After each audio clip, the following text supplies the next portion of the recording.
Hey guys, tonight we are gently parting the silken curtains of history to step into a world of intricate courtyards, whispered expectations, and the often unseen yet profoundly powerful social codes that govern the lives of women in Qing Dynasty China. Imagine yourself not in your familiar surroundings, but perhaps within the quiet, secluded inner chambers of a traditional Chinese household sometime between the mid-17th and the early 20th centuries. The air might be fragrant with incense from an ancestral shrine, or the subtle aroma of brewing tea. But beneath the surface of this serene domesticity lay a complex web of traditions, duties, and a very particular kind of subtle discipline. Tonight we're exploring how society, and particularly the family unit, enforced conformity and corrected perceived transgressions, for women often not through overt legal punishments, but through a range of more nuanced yet deeply effective social and emotional pressures. Now trying to successfully navigate life as a woman in Qing Dynasty China without a flawless, almost intuitive understanding of filial piety, the precise and unyielding hierarchies within an extended family structure, and the 1001 unspoken yet absolutely critical rules about how to correctly pour tea for your elders, or how to address your new and possibly rather formidable mother-in-law, your chances of inadvertently causing a major family scandal, or finding yourself on the receiving end of some very subtle but nonetheless deeply soul-crushing forms of discipline would be, let's just say, remarkably, almost terrifyingly high. It wasn't just about avoiding the magistrate's bamboo cane, it was about surviving the daily intricate and often unforgiving social gauntlet of the household. So, before you get comfortable, take a moment to like the video and subscribe, but only if you genuinely enjoy what I do here. And as always, I'd love to hear where you're tuning in from this evening. Drop your location and local time in the comments. It's always a quiet joy to see our sleepy historical community gather. Now, dim the lights, maybe turn on a fan for that soft background hum, and let's ease into tonight's journey together. You find yourself, Ageria, transported not to the sun-baked arenas of ancient Rome, or the windswept plains of Laconia this time, but to the vast, ancient, and deeply traditional empire of Qing Dynasty China. This dynasty, founded by the Manchus who swept down from the north in 1644, and lasting until the Xinhai Revolution in 1912, presided over a long period of immense territorial expansion, relative internal stability at least for its first century and a half, and a rich flourishing of arts, literature, and scholarship. But it was also a society profoundly shaped by deeply conservative Confucian ideals, a world where tradition, hierarchy, and propriety governed almost every aspect of human existence, particularly for women. Imagine stepping into this world. The great imperial capital Beijing, with its awe-inspiring Forbidden City, the very heart of celestial power, casts a long symbolic shadow over the entire empire. The emperor, the son of heaven, rules with a divine mandate, and the hierarchical ordered structure of his imperial court and bureaucracy is mirrored in miniature within every respectable family compound across the land. A mainstream historical fact is that Qing Dynasty China, 1644-1912, was governed by an exceptionally structured socio-political system, heavily dominated and ideologically underpinned by Neo-Confucian philosophy. This philosophy, which had been the bedrock of Chinese statecraft and social ethics for centuries, prescribed strict hierarchical relationships, ruler to subject, father to son, husband to wife, elder brother to younger brother, friend to friend. Emphasized the absolute importance of filial piety, respect and obedience to one's parents and elders. Valued social harmony achieved through the correct performance of one's designated role, and placed immense importance on ritual propriety, li, in all human interactions. The Qing dynasty you see ran on Confucianism, which in a very simplified nutshell is a bit like a vast, incredibly detailed and multi-volume instruction manual for how to achieve a perfectly harmonious and well-ordered society without anyone ever having too much unseemly fun or accidentally stepping out of their designated hierarchical line. Rule number 1. Know your precise place in the grand scheme of things. Rule number 2. Seriously know your place and act accordingly at all times. Rule number 3. There will be a quiz, and the penalties for failing to demonstrate sufficient filial piety or appropriate social deference are often subtle but frequently quite soul-crushing, as we shall see. Within this deeply ordered patriarchal world, a woman's place was very clearly and very strictly defined. Her life was primarily centered around the domestic sphere, the inner chambers nage of the household, secluded from the public world of men. Her primary roles, her very identity, were defined by her relationship to men as a daughter to her father, as a wife to her husband, and as a mother to her sons. The overarching ideal for female virtue was encapsulated in concepts like the 3 obediences: obey her father before marriage, her husband during marriage, and her sons in widowhood, and the 4 virtues: womanly virtue chastity, womanly speech propriety, womanly appearance deportment, and womanly work and diligence in domestic duties. These weren't just vague suggestions. They were powerful societal expectations, reinforced by education for those women who received it, by family instruction, by popular literature, and by the ever-present weight of community opinion. A woman's life was bound by tradition. Ancient customs, many stretching back to the Han Dynasty, or even earlier, continued to shape her experiences of betrothal marriage, childbirth, and widowhood. The power of that complex concept of ritual propriety, correct conduct, and adherence to established norms, governed her every interaction, from how she addressed her elders to the way she poured tea or managed the household accounts. A Qing Dynasty woman's daily life. Egeria was a constant, meticulous, and often quite demanding performance of subtle prescribed art. Am I pouring this esteemed guest's tea with a sufficiently graceful and deferential inclination of my wrist? She might silently fret. Is my laughter upon hearing my respected father-in-law's rather ancient and not entirely amusing anecdote for the 73rd time appropriately tinkling, suitably modest, and not, heaven forbid, overly boisterous or suggestive of an independent sense of humor?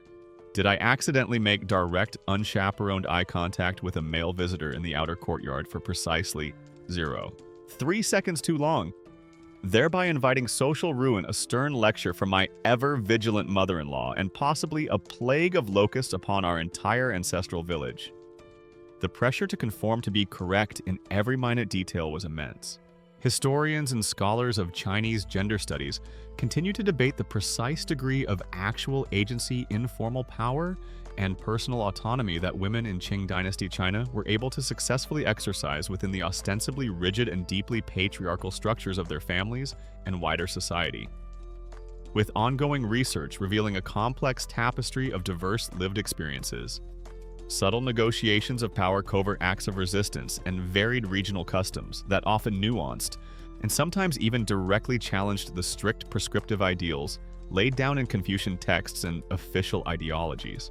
It is within this context, Egeria, of a society so deeply invested in order hierarchy and the correct performance of prescribed roles, that we must understand the concept of subtle discipline for women. While formal Qing law certainly contains statutes dealing with female transgressions, especially serious crimes like adultery or disobedience to parents-in-law, which could indeed incur severe, legally mandated punishments. As we might touch upon later, much of the day-to-day enforcement of correct female behavior and the penalties for minor social faux pas or deviations from expected norms occurred within the family and the local community. These were often not physical punishments handed down by a magistrate, but rather a range of more nuanced psychological, emotional, and social pressures designed to ensure conformity and correct any perceived missteps. A quirky or fringe tidbit that hints at the pervasive nature of these social controls is the existence of numerous women's injunctions, nujie, or family instructions. Jiaxun, written by male scholars or heads of prominent families. These texts meticulously detailed the ideal conduct for wives, daughters, and daughters-in-law, often including implicit or explicit warnings about the negative consequences: shame, familial discord, loss of favor of failing to meet these exacting standards. It was like having a very detailed, very specific, and often rather judgmental employee handbook for the position of virtuous Qing Dynasty woman. With very few sick days and absolutely no chance of promotion to actually gets to have an independent opinion about anything important. These subtle disciplines could range from a disapproving glance from a mother-in-law to being subjected to critical gossip within the community, to a husband's cold withdrawal of affection, to being temporarily isolated within the household, or even in more serious cases of perceived familial dishonor, being sent back to one's natal family in disgrace. The power of these unwritten rules and the often unspoken but deeply felt penalties for transgressing them created a world where a woman's life was indeed bound by tradition, where her every action was observed and where the shadow of the Forbidden City, that ultimate symbol of imperial order and hierarchical power, extended metaphorically into the quietest corners of her own inner chambers. Our journey, Ageria, will be to explore these subtle yet often profoundly impactful forms of discipline. You find yourself now, Ageria, fully immersed in the world of Qing Dynasty China, a vast and ancient empire governed by intricate layers of tradition, imperial authority, and the all-encompassing philosophical framework of Neo-Confucianism. You've glimpsed how this social order, with its emphasis on hierarchy propriety, and the collective good as defined by those in power, cast a particularly long and often rather restrictive shadow over the lives of women. Their existence, especially within the respectable middle and upper classes, was bound by a complex web of expectations and subtle rules where conformity was prized, and deviation, even in seemingly minor ways, could lead to a cascade of subtle disciplines. To understand the nature of these disciplines and why they were so potent, you first need to appreciate the idealized cage, the virtuous cage, as our outline calls it, of prescribed female conduct that so rigidly defined a Qing woman's proper place in her world. At the very heart of this ideal lay a set of ancient, deeply ingrained precepts known as the 3 obediences and 4 virtues, San Kong Si Dei. A mainstream historical fact is that these Confucian principles, though originating much earlier in Chinese history, some elements dating back to the Han Dynasty or even before, remained profoundly influential throughout the Qing Dynasty, forming the bedrock of orthodox female education and the societal definition of ideal womanhood. These weren't just quaint suggestions from a dusty old philosophy book. They were powerful social norms, internalized by many and enforced by family, community, and the state itself. Let's first gently unpack the 3 obediences. These outlined a woman's lifelong subordination to male authority figures at each stage of her life. It was like a preordained, non-negotiable 3-act play of dutiful deference. Act 1: before marriage, you, as a daughter, were to obey your father. His word was law. His decisions about your upbringing, your education, if any, and ultimately your marriage were paramount. Act 2: after marriage, you transitioned to obeying your husband. He became the head of your new household, your new authority, the one to whom you owed loyalty, respect, and diligent service. Act 3: if your husband unfortunately predeceased, you then in your widowhood you were expected to obey your adult sons, particularly your eldest son, who would assume the role of head of the household. That's 3 obediences. Ageria essentially mapped out a woman's life as a continuous journey of Simon Says. But Simon, in this particular centuries-long game, was always invariably a dude. And if you didn't do what Simon said, you didn't just get out of the game. You risked facing some very real, very unpleasant social consequences, the subtle but soul-crushing penalties we are here to explore. This lifelong chain of obedience meant that a woman, for much of her existence, possessed very limited independent legal or social standing. Her identity and her agency largely defined and mediated through the men in her life. Complementing these obediences were the 4 virtues, Waya, which detailed the specific qualities and competencies expected of an ideal Qing woman. These were, firstly, womanly virtue or morality. Fuda. This was perhaps the most crucial of all. It encompassed chastity, absolute fidelity to one's husband, and premarital virginity was, of course, non-negotiable modesty. In demeanor and dress, unwavering filial piety towards her parents, and especially her parents-in-law. Deep respect for all elders, a capacity for self-sacrifice for the good of the family, and a general air of quiet, unassuming righteousness. Any hint of moral laxity or unchaste behavior could bring catastrophic ruin not just upon the woman herself, but upon the honor of her entire lineage. Secondly, there was womanly speech or propriety in language, fuyan. This didn't mean a woman was expected to be a brilliant orator or a witty conversationalist in mixed company. In fact, quite the opposite was often preferred. Rather, it meant speaking softly, choosing one's words with care and deference, avoiding coarse or argumentative language, refraining from malicious gossip, a rather ironic injunction. Ageria given the immense power that gossip itself wielded in policing female behavior, as we shall see, and very importantly, knowing when to remain silent. Womanly speech in Qing China. Rule number 1. Try not to have too many opinions, especially ones that run contrary to those of your husband, father-in-law, or indeed any male relative who happens to be in the room and has recently consumed a light snack. Rule number 2. If by some unfortunate cerebral mishap you do happen to find yourself in possession of an actual opinion, please endeavor to express it very, very quietly, preferably in a series of self-deprecating whispers, ideally to a small, sympathetic, and entirely inanimate houseplant in the privacy of your own chambers. Rule number 3. Definitely do not under any circumstances use your outside voice, or indeed any voice at all, to publicly question why your esteemed elder brother gets to spend his afternoons practicing elegant calligraphy and composing improving poetry, while you are perfecting the intricate art of invisible stocking, mending, and ensuring the household pickled vegetables achieve precisely the correct degree of auspicious sourness. That, my dear, would simply not be harmonious. Thirdly, womanly appearance or deportment. Fu rong, fu rong. This was not about cultivating dazzling, seductive beauty for public display, which would have been seen as highly improper and morally suspect. Instead, it emphasized cleanliness, neatness in dress, which should always be modest and appropriate to one's status, and the occasion graceful and restrained movements, and a general air of quiet, unassuming dignity. A woman's appearance was a reflection of her inner virtue and her family's respectability. And fourthly, womanly work or diligence in domestic duties, fugong, fugong. This encompassed all the essential skills and tireless labor required to manage a well-ordered household. This included, but was by no means limited to, spinning, thread weaving cloth, intricate embroidery, a highly prized female accomplishment, cooking nutritious meals, meticulously managing household stores and budgets, bearing and raising children, especially sons, to continue the lineage, serving her parents-in-law with unwavering devotion, and generally maintaining an atmosphere of domestic harmony and efficiency. The degree to which these incredibly strict and often quite demanding Confucian ideals of the 3 obediences and 4 virtues were universally internalized as personal moral imperatives and uniformly practiced without deviation by all women across the vast spectrum of social classes.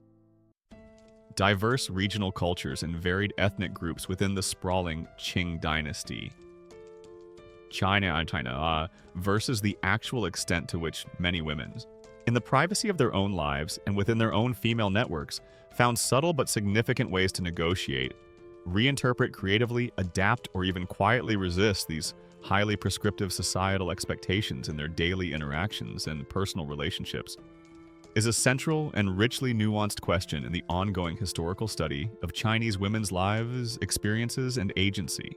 These ideals were instilled from a very young age. For those fortunate enough to receive some education literacy rates for women, though still much lower than for men, did increase somewhat during the Qing, especially among elite families. Classic texts for female instruction, such as Banzhao's ancient but still profoundly influential Lessons for Women Nujie from the Han Dynasty, or various Qing-era conduct books and collections of exemplary women biographies, would form the core of their moral curriculum. A quirky or fringe tidbit is that some of these Qing Dynasty exemplary women biographies, often compiled by male Confucian scholars to serve as didactic role models, would lavish extravagant praise on women who embody these virtues to almost superhuman and sometimes rather alarming extremes. Tales of unwavering chastity even in the face of dire threats, daughters who sacrifice their own flesh to try and cure ailing parents, or widows who endured immense hardship to raise their sons without ever considering remarriage, which was often discouraged, though not always legally forbidden. These stories, while perhaps intended to inspire, also served as powerful, if somewhat intimidating, benchmarks of expected female virtue. For the vast majority of women who were not literate, these ideals were transmitted through oral tradition, through the direct instruction and example of mothers, grandmothers, and crucially mothers-in-law, and through the constant pervasive pressure of community expectation and social observation. Trying to perfectly embody all 3 obediences and simultaneously excel in all 4 virtues, Ageria was probably akin to attempting to juggle several live, very slippery eels while riding a unicycle precariously on a high wire stretched across the Yangtze River during a rather blustery typhoon. Possible, perhaps in theory, for a vanishingly small number of exceptionally gifted, almost supernaturally saintly individuals. But for most ordinary women, it was undoubtedly a recipe for constant, low-level anxiety, a perpetual striving for an almost unattainable ideal and the ever-present risk of falling short, and facing those subtle disciplines that society and family had perfected for correcting such perceived feminine failings. This virtuous cage, however gilded it might appear for some, was a cage nonetheless, its bars forged from centuries of tradition and patriarchal expectation.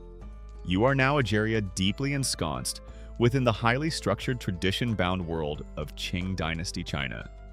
You've begun to appreciate the immense weight of Confucian ideals that shaped this society, particularly the 3 obediences and 4 virtues, which formed the very scaffolding of a woman's existence, her virtuous cage. These weren't just abstract philosophical concepts. They were lived realities, powerful expectations that governed her every action, her every word, her very being from the moment she was born until her dying day. But who exactly held the keys to this cage? Who were the immediate enforcers of these exacting standards? The first line of defense against any perceived female transgression. While the imperial state and its magistrates certainly had laws dealing with more serious female crimes, the primary arena for ensuring a woman's conformity and for administering the subtle discipline that kept her in her place was much closer to home, the patriarchal family unit itself. The household court where fathers, husbands, and perhaps most formidably mothers-in-law acted as both judge and jury. A mainstream historical fact is that in Qing Dynasty China, as in previous imperial eras, the patriarchal family, the jia, was the fundamental building block of society and the primary institution for social control and the enforcement of moral conduct, especially for women. Confucian ideology stressed a strict hierarchy within the family, mirroring the hierarchy of the state. The family was expected to be largely self-policing, to manage the behavior of its own members, and to ensure that everyone adhered to their prescribed roles and duties, thereby maintaining internal harmony and crucially avoiding any public shame or scandal that might bring disgrace upon the entire lineage or attract unwelcome attention from state authorities. Forget a formal trial by a bewigged magistrate with complicated legal arguments for most everyday female missteps. In Qing China, if a woman was perceived to have stepped even slightly out of her designated line, her case would first and often last be heard before the much more immediate and frequently far more intimidating Supreme Court of my esteemed mother-in-law and my slightly grumpy but utterly authoritative grandfather-in-law. Their judgments were swift, usually unwritten, rarely appealable, and often involved a soul-crushing combination of pointed, disappointed sighs, a significant and very noticeable reduction in your access to the good jasmine tea, and perhaps a lengthy, unsolicited lecture on the precise 72 ways in which your inadequate needlepoint skills were bringing dishonor upon 17 generations of highly skilled ancestral embroiderers. At the apex of this household court, at least in terms of formal authority, stood the jiazhang, the male head of the household. This was typically the father, the grandfather, or the eldest male of the senior generation. His power, rooted in Confucian principles of filial piety and hierarchical order, was immense. He held authority over all family members living under his roof, his wife or wives, if he was wealthy enough for concubines, his unmarried daughters, his sons, and very significantly for our purposes, his daughters-in-law. It was his right, and indeed his solemn duty, to ensure the proper conduct of everyone in his domain and to discipline those who transgressed against familial norms or broader societal expectations of virtue. However, while the Yajang held ultimate authority, the most immediate day-to-day enforcer of discipline and propriety for a young married woman was often her mother-in-law.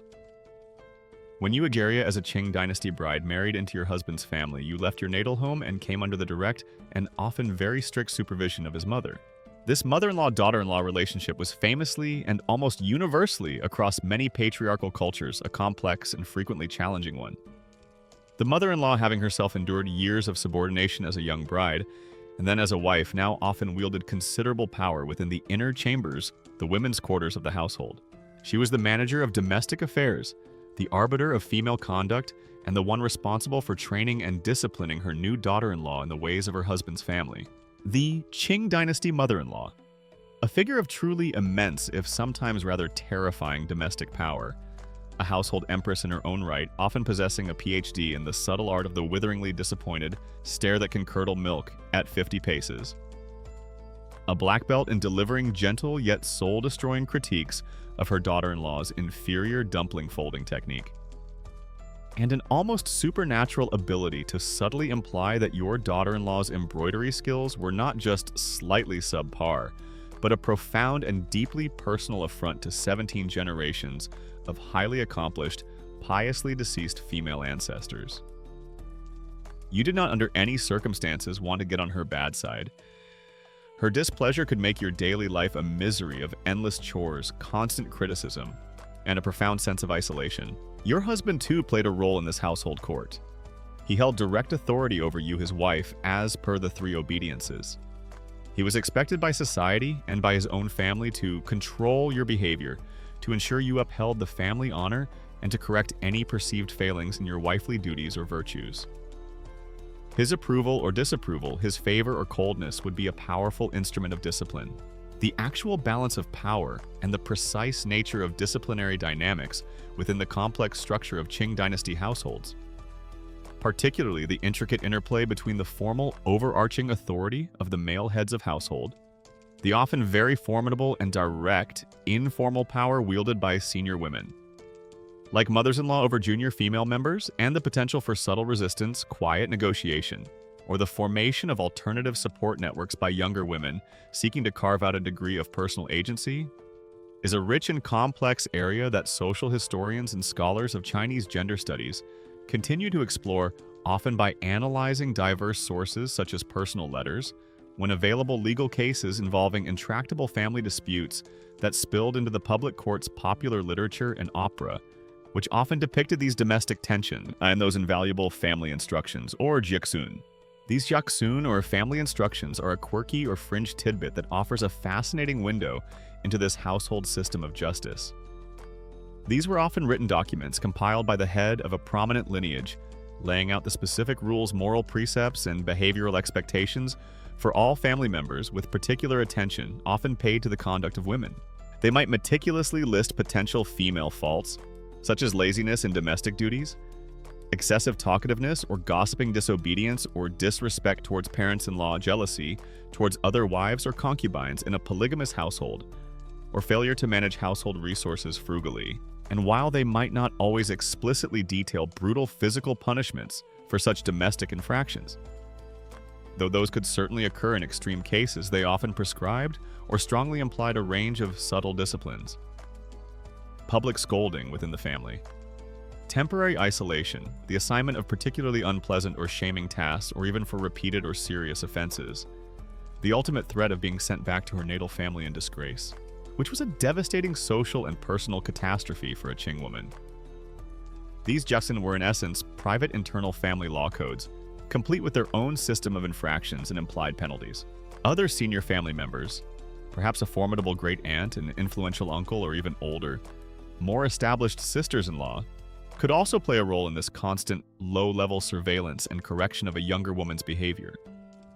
The household was a place of many eyes and ears, and maintaining a flawless performance of virtue and propriety under such constant scrutiny would have been an immense lifelong undertaking. A subtly raised eyebrow from your stern father-in-law. Across the dinner table, a pointed silence from your mother-in-law after you expressed a slightly too independent thought, a sudden chill in your husband's demeanor. These were not insignificant occurrences. They could carry more weight, more disciplinary force than a cartload of imperial edicts or a lengthy lecture from a Confucian scholar. Reading the room, understanding the unspoken cues, and constantly monitoring your own conduct to avoid even the slightest hint of impropriety was a vital survival skill within the intricate, often emotionally charged confines of the Qing Dynasty household court. You are now a Jeria well acquainted with the formidable, if often rather claustrophobic, authority of the Qing Dynasty household court. You've seen how the Zhejiang, the patriarchal head, and perhaps even more keenly the venerable and often rather terrifying mother-in-law acted as the first line of defense against any perceived female transgression, the primary enforcers of those demanding 3 obediences and 4 virtues that shaped a woman's existence. Their disapproval, their reprimands, their ability to control a junior woman's daily life and comfort within the inner chambers constituted a powerful, ever-present form of subtle discipline. But what happened if a woman's perceived faux pas, her deviation from the path of perfect Confucian propriety, couldn't be contained with the mai within the household walls? Or what if her conduct, even if minors simply became a topic of interest for those outside her immediate family? Then Nigeria, she would face another, often far more insidious and devastatingly effective form of punishment. The crushing weight of neighborhood gossip and the slow, relentless character assassination by communal tittle-tattle. A mainstream historical fact is that in traditional Chinese society, including throughout the long Qing Dynasty, personal reputation and face-mianzi were of absolutely paramount importance not just for the individual, but for their entire family and lineage. In the often close-knit communities of villages, urban neighborhoods or extended clan networks where everyone knew everyone else's business, or at least made it their business to try and know. Gossip and public opinion served as extraordinarily powerful informal mechanisms for social control. They could enforce conformity to Confucian moral standards with a ruthless efficiency that often surpassed formal legal code. And they could severely punish individuals, especially women, whose behavior was perceived as deviant, improper, or scandalous, frequently leading to lasting social ostracism and profound familial shame. If a woman in Qing China committed a minor social blunder, Jeria news of her slightly too loud laugh at the village well, or the scandalous revelation that her embroidery of a virtuous peony looked suspiciously more like a rather disgruntled and possibly slightly seditious cabbage, would likely travel through the local neighborhood grapevine faster than an imperial decree delivered by a team of very well-caffeinated express courier ponies. By tea time that very same afternoon, your minor, entirely unintentional faux pas would have blossomed into a major, multifaceted scandal, complete with dramatic embellishments and at least 3 conflicting but equally damning eyewitness accounts. While women in Qing China were largely confined to the inner chambers, their lives were not entirely isolated from these currents of communal judgment.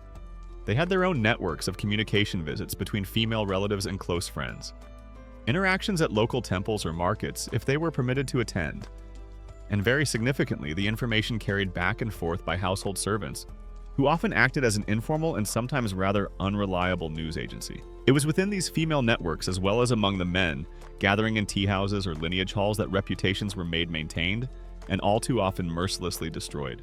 What kind of female transgressions, often quite minor by our modern standards, could ignite the fires of this destructive gossip? Any perceived deviation from those demanding 4 virtues was fair game. Was a young wife seen speaking a little too freely or laughing a little too loudly with a male cousin by marriage in a semi-public courtyard? Scandalous, clearly a sign of improper forwardness and a shocking lack of wifely modesty. Did a daughter-in-law dare to offer a contrary opinion, however respectfully phrased to her esteemed mother-in-law, regarding the optimal method for pickling radishes?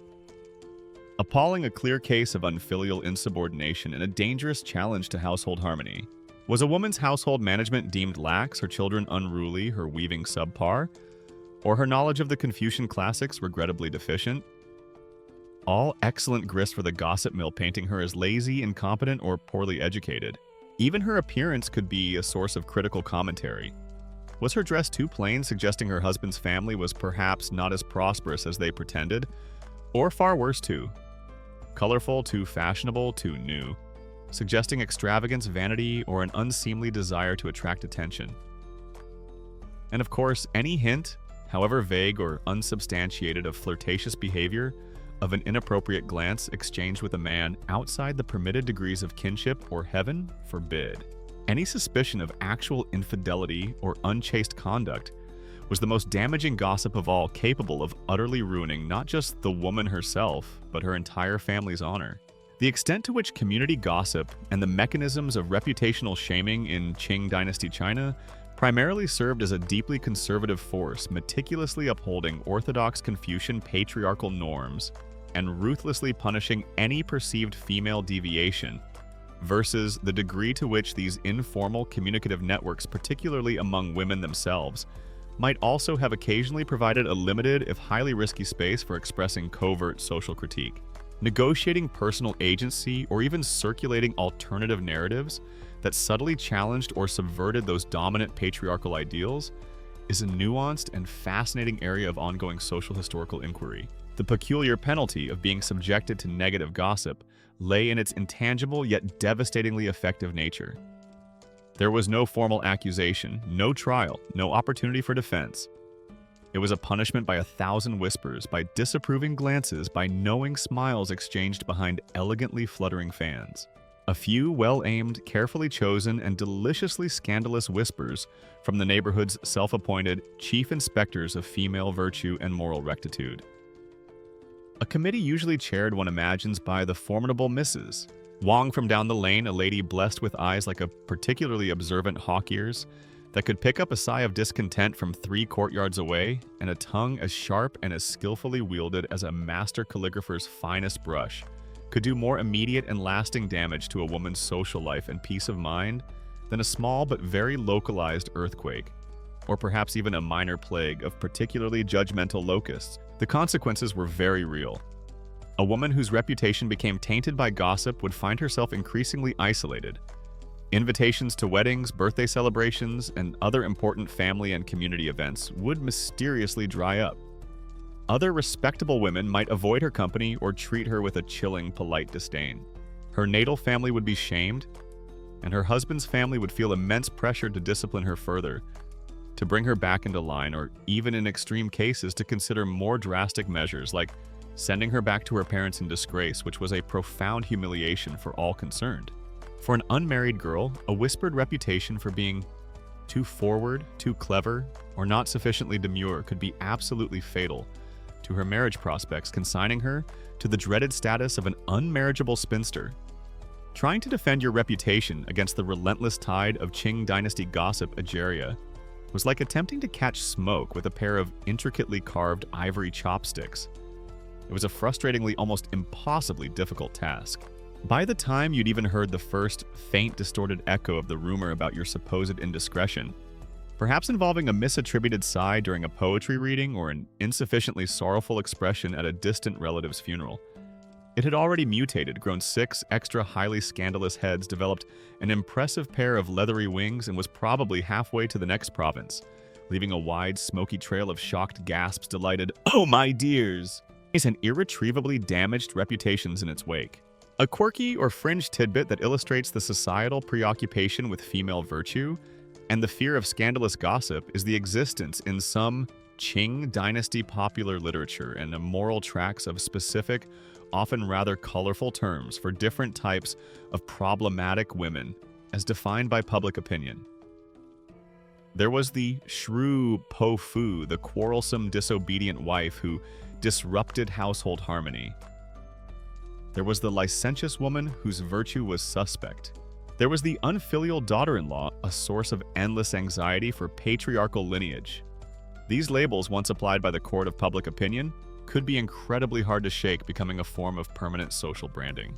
Some folk tales or didactic stories even recount instances of women taking extreme, sometimes tragic measures, like acts of severe self-abnegation or even self-harm, in a desperate attempt to publicly prove their virtue and refute malicious gossip, highlighting the terrible power these whispers held. The weight of these unseen chains, forged from rumor and reputation, was a heavy burden indeed for the women of Qing China.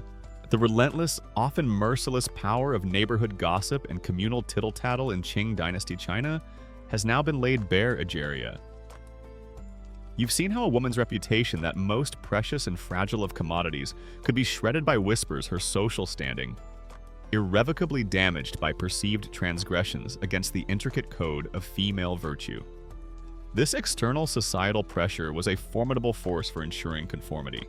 But the subtle discipline we are exploring tonight often began much closer to home, within the very walls of the patriarchal family compound, where the penalties for stepping out of line were frequently delivered not with overt pronouncements or physical force, but with the chillingly effective icy sting of unspoken disapproval, the cold scorn of familial displeasure, and the quiet, soul-withering punishment of the silent treatment.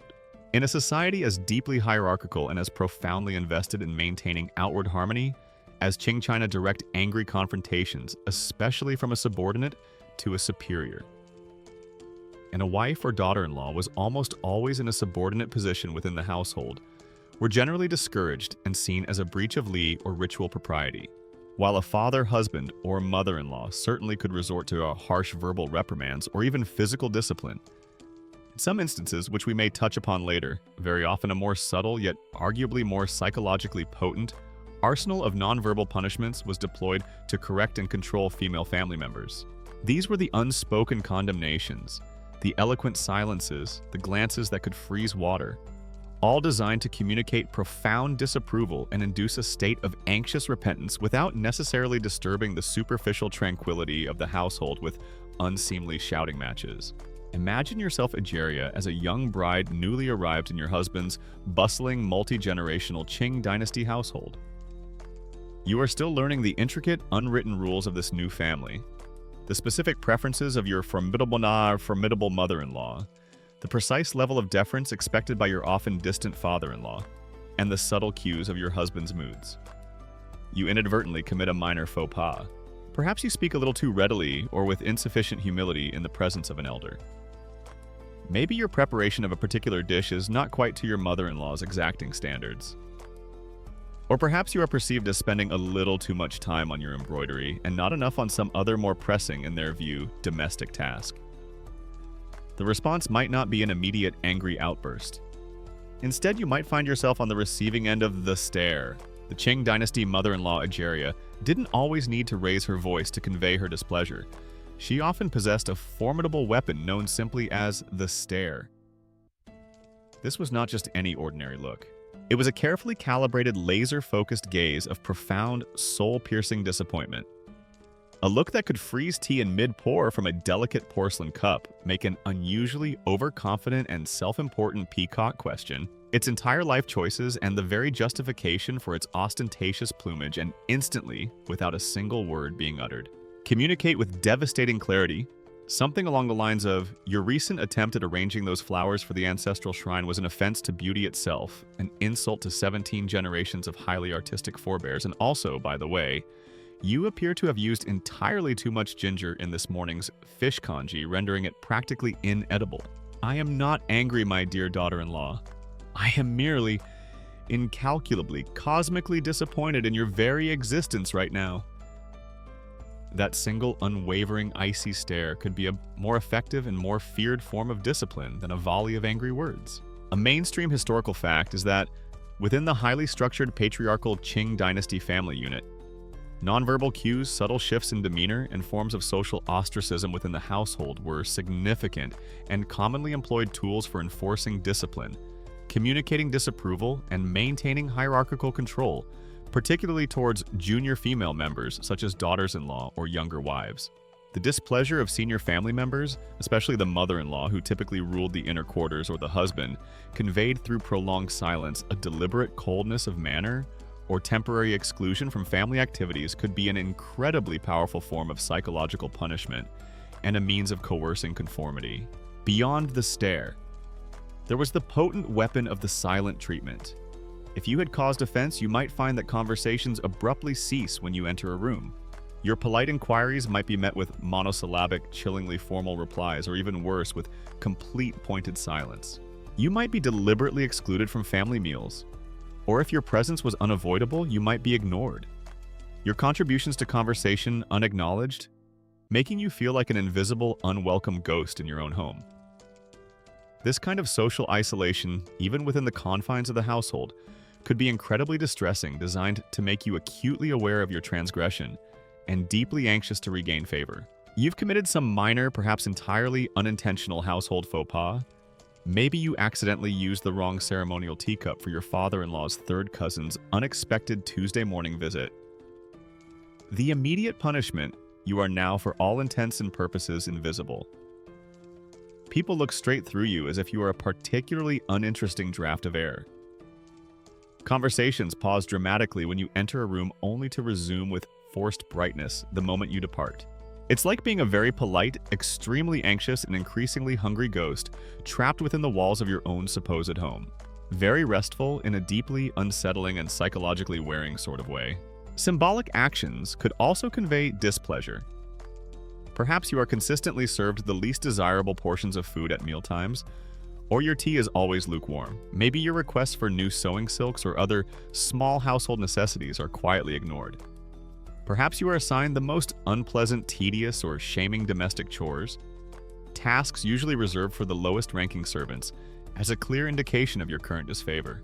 The effectiveness of these purely nonverbal or seemingly passive-aggressive disciplinary tactics within the intricate power dynamics of Qing Dynasty households in genuinely correcting perceived misbehavior versus primarily instilling pervasive fear.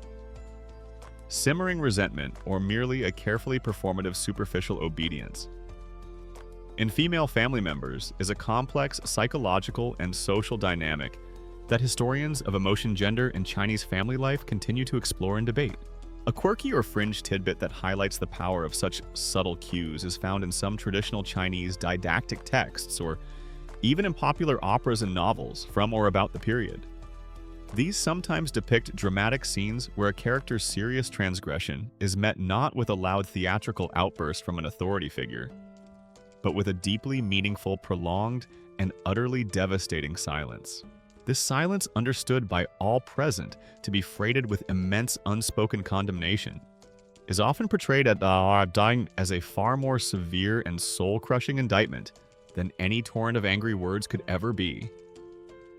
The ability to read these silences, to interpret the nuances of a disapproving glance or a withheld smile, was a crucial survival skill for women navigating the household court.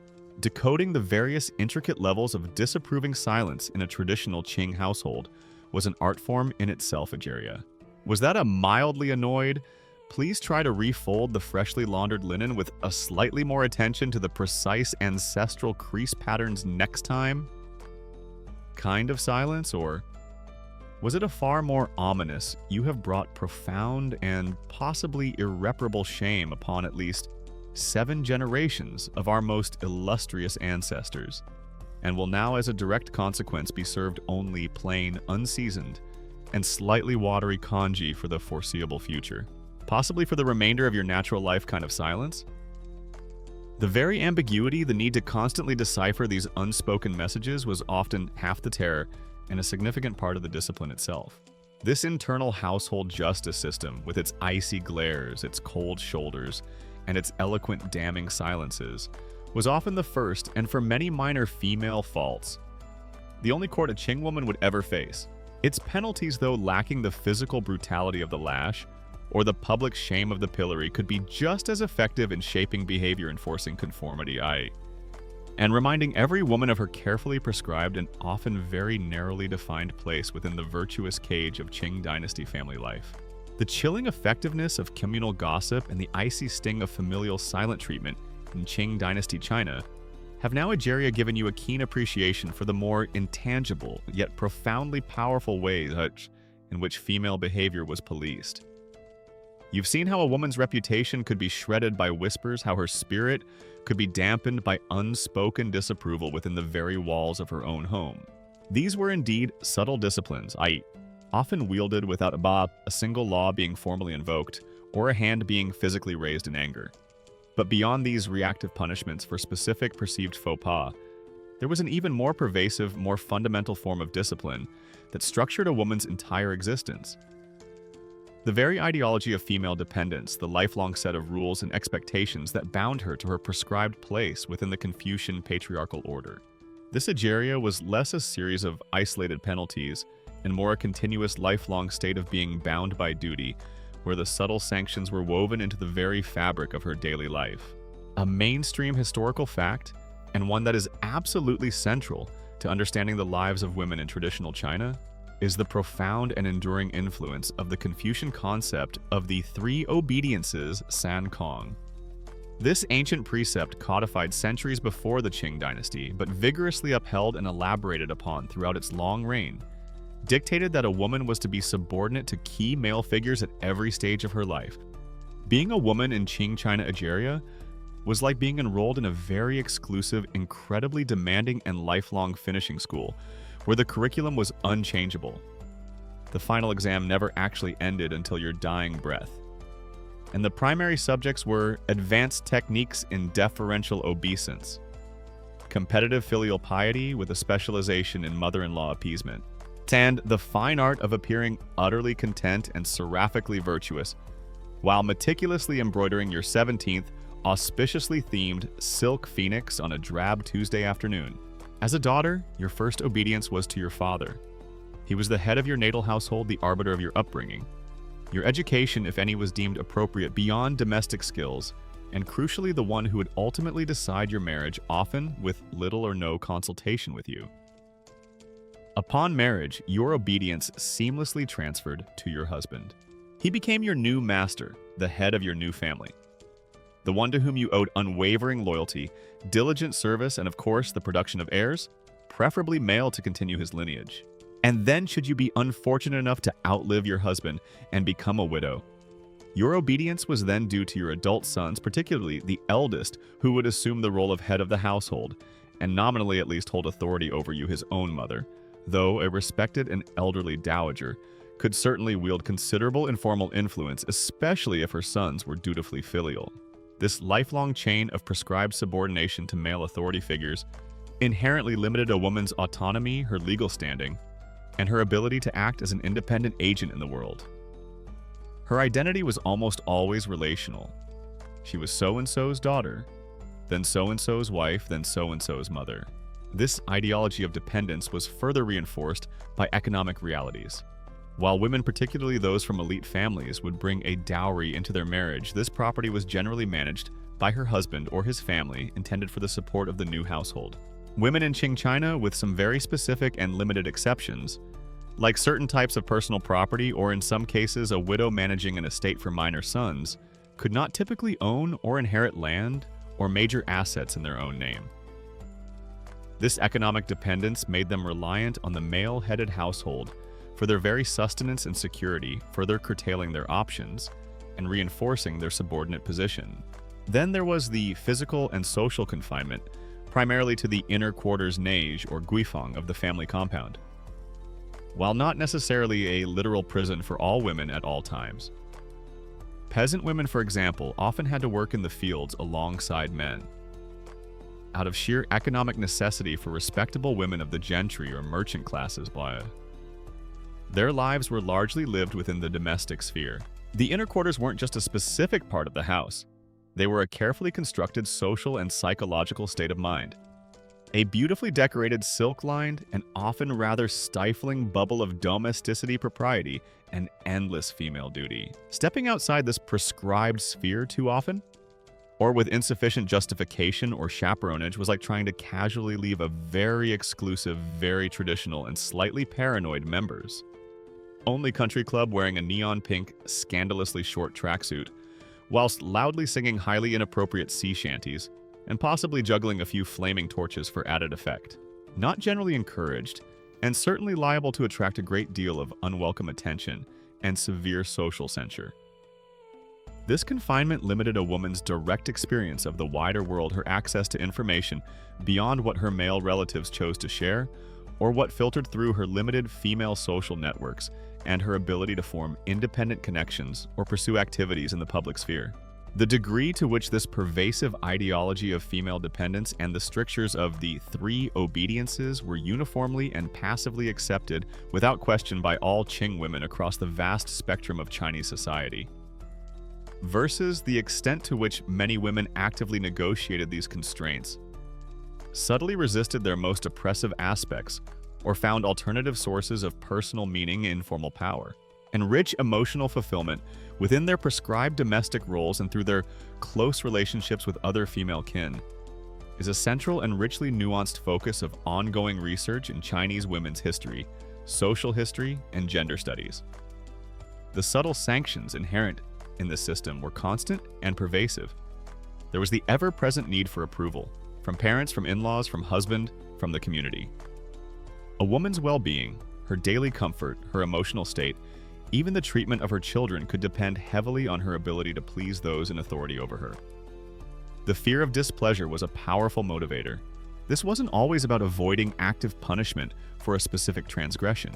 It was often about avoiding the chilling withdrawal of favor, the quiet marginalization within the household, the subtle erosion of one's standing and security that could result from not perfectly embodying the ideals of virtuous, obedient womanhood.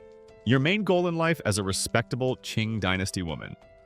Ageria often felt like trying to win a lifelong, incredibly complex cosmic popularity contest, where all the judges were your direct superiors in the family hierarchy, They all had very specific, often contradictory, and frequently entirely unspoken criteria for what constituted winning.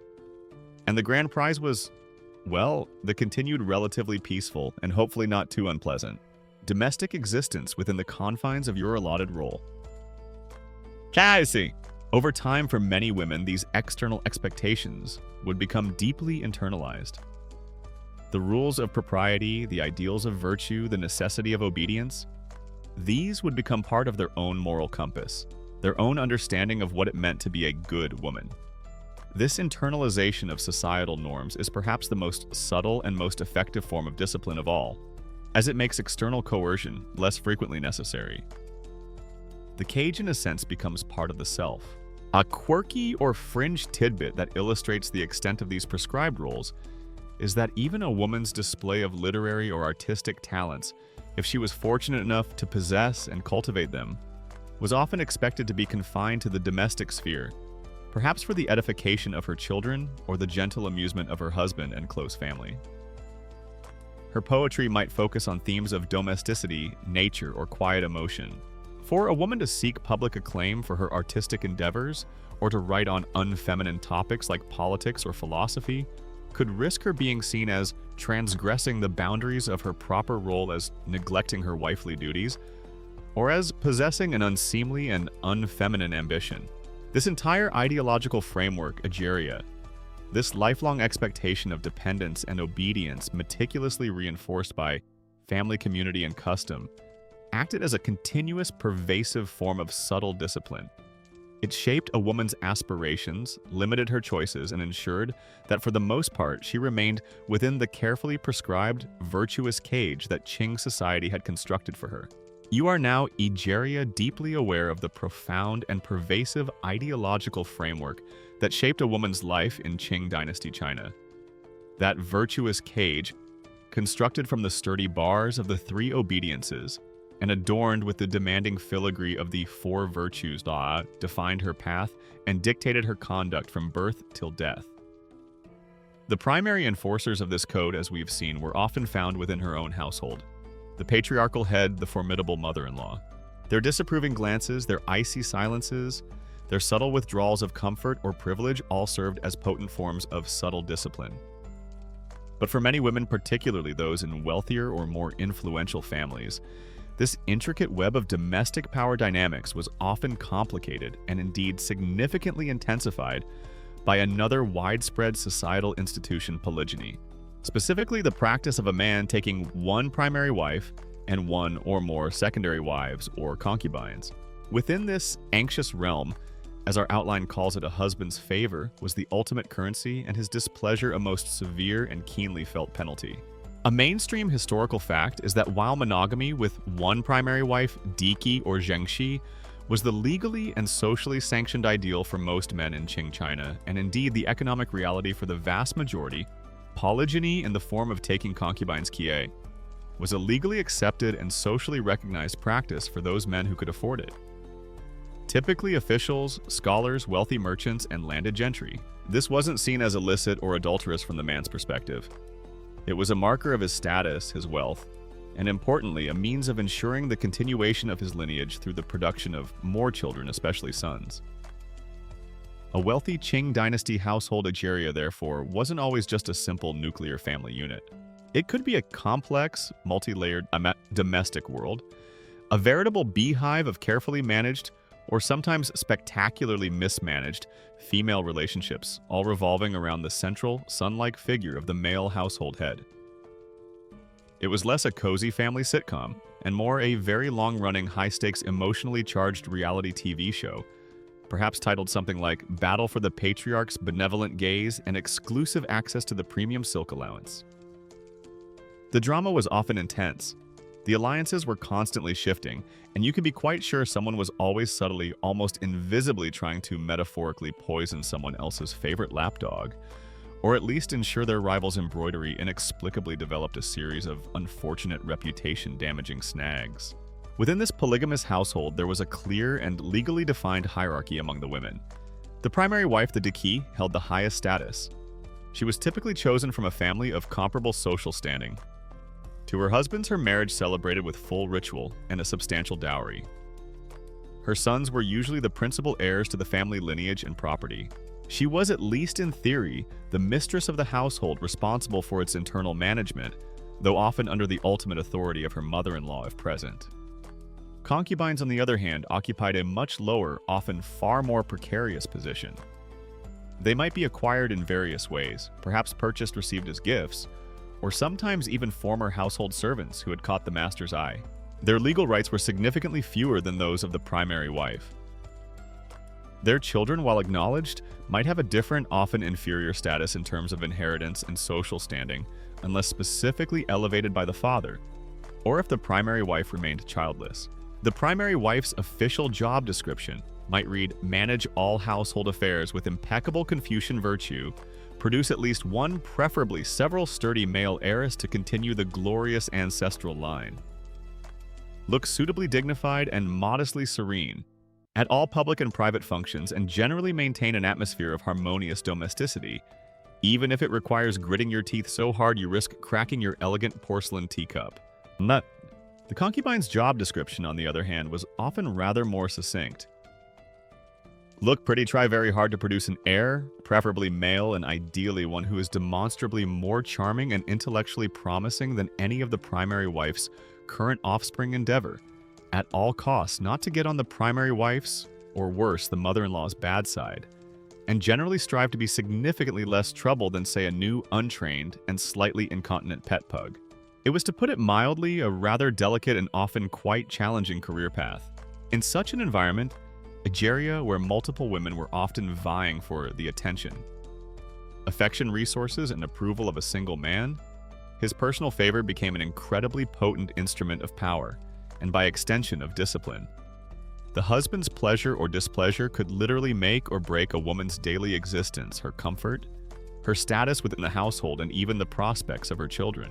Losing his favor was not just an emotional blow, it was a severe social and material penalty. Imagine the subtle and sometimes not so subtle ways this discipline by disfavor might manifest. A wife or concubine who had incurred her husband's displeasure, perhaps through perceived disobedience, a display of jealousy, of failure in her domestic duties, or simply because his affections had shifted to a newer, younger, or more fertile addition to the inner quarters, might find herself subjected to a chilling withdrawal of his attention. He might cease to visit her chambers, refuse to speak with her more than was absolutely necessary, or treat her with a cold, public indifference that would be keenly noted by every other member of the household, from the most senior elder down to the humblest serving girl. This emotional and social isolation within the close confines of the family compound could be profoundly damaging. Her status and influence within the complex hierarchy of the household would plummet. She might find her opinions ignored in family discussions, her requests for resources denied, her authority over servants subtly undermined. Other women in the household, particularly rival concubines, or even a primary wife feeling threatened, might seize upon her disfavor as an opportunity to advance their own positions, perhaps by further poisoning the husband's mind against her with sly innuendos or carefully fabricated complaints. The degree of actual agency and emotional fulfillment genuinely available to concubines within the often intensely competitive and hierarchical environment of Qing Dynasty polygamous households. Whether they were for the most part essentially powerless victims of a deeply patriarchal system, valued primarily for their reproductive capacity or their ability to provide pleasure, or if they could, in some specific instances, manage to achieve a measure of genuine personal security, informal influence, or even reciprocal affection through their cultivated relationships with the household head, or by successfully bearing and raising favored sons, is a complex and often poignant issue that social historians continue to meticulously analyze. Drawing on diverse sources, including legal codes, which define their limited status, surviving personal writings, though these are exceptionally rare, from concubines themselves, and the rich, often highly critical or satirical fictional representations of polygamous family life found in Qing Dynasty novels and plays. The material comforts of a disfavored woman could also be significantly curtailed. She might be relegated to less desirable, perhaps colder, or more remote rooms within the family compound. Her allowance for clothing, cosmetics, or personal servants might be reduced. She might even find herself served inferior food or given the last, least desirable portions at mealtimes. These were all subtle but constant reminders of her diminished standing, a daily grinding form of discipline. A quirky or fringe tidbit that often appears in traditional Chinese literature, like the famous Ming novel Jin Ping Mei, or later Qing works that explore domestic life such as Dream of the Red Chamber. Though the latter is set slightly before the height of the Qing, but its themes resonated are the vivid, often heartbreaking depictions of these intense internal rivalries, the bitter jealousies, and the intricate, sometimes quite ruthless power plays among the various wives and concubines within large, elite, polygamous households. These stories, while fictional, often drew upon recognizable social realities and powerfully illustrate the immense emotional costs and the profound, ever-present precariousness of the women's positions, all hinging on the shifting sands of the master's favor. Perhaps the most devastating consequence of a husband's displeasure, especially for a concubine, was the potential impact on her children. The children of a favored woman were more likely to receive better treatment, education, and prospects. The children of a disfavored woman might find themselves neglected, marginalized, or disadvantaged in the fierce competition for resources and paternal recognition within the household. This, for any mother, would be the cruelest penalty of all. In extreme cases, though, this was rarer for a primary wife. Unless she had committed a very serious offense like adultery or gross unfilial conduct, a deeply disfavored concubine could face outright neglect, effective confinement to a remote corner of the household, or even though this involved complex legal and social considerations regarding her natal family, and any children she might have borne being sent away or sold. Her life in the anxious realm of the polygamous Qing household was a constant, delicate balancing act where maintaining the husband's favor was not just desirable, but absolutely essential for her security, her well-being, and her very survival. The withdrawal of that favor was, in itself, one of the most potent and peculiar forms of subtle yet utterly life-altering discipline. The anxious, often fiercely competitive realm of the polygamous Qing Dynasty household has now revealed some of its subtle yet potent disciplinary mechanisms. Egeria. You've seen how a husband's favor or lack thereof could dictate a wife's or concubine's status, comfort, and emotional well-being, making his displeasure a severe penalty in itself, a constant chilling reminder of her dependence. But beyond the personal dynamics of the inner chambers, there was another even more profound arena where a woman standing within the family, and indeed her very connection to its spiritual core, could be affirmed or denied the sacred and all-important realm of ancestral rites. And to be excluded from these vital family rituals, Egeria was a form of subtle discipline that carried an immense weight of spiritual and social condemnation. A mainstream historical fact, and one that simply cannot be overstated when trying to understand traditional Chinese society, is that ancestor veneration was an absolute cornerstone of their religious, social, and ethical worldview throughout the Qing dynasty and for millennia prior. This wasn't just a quaint custom of remembering those who had passed. It was a deeply serious, ongoing, and reciprocal relationship between the living and the dead, rooted in Confucian ideals of filial piety.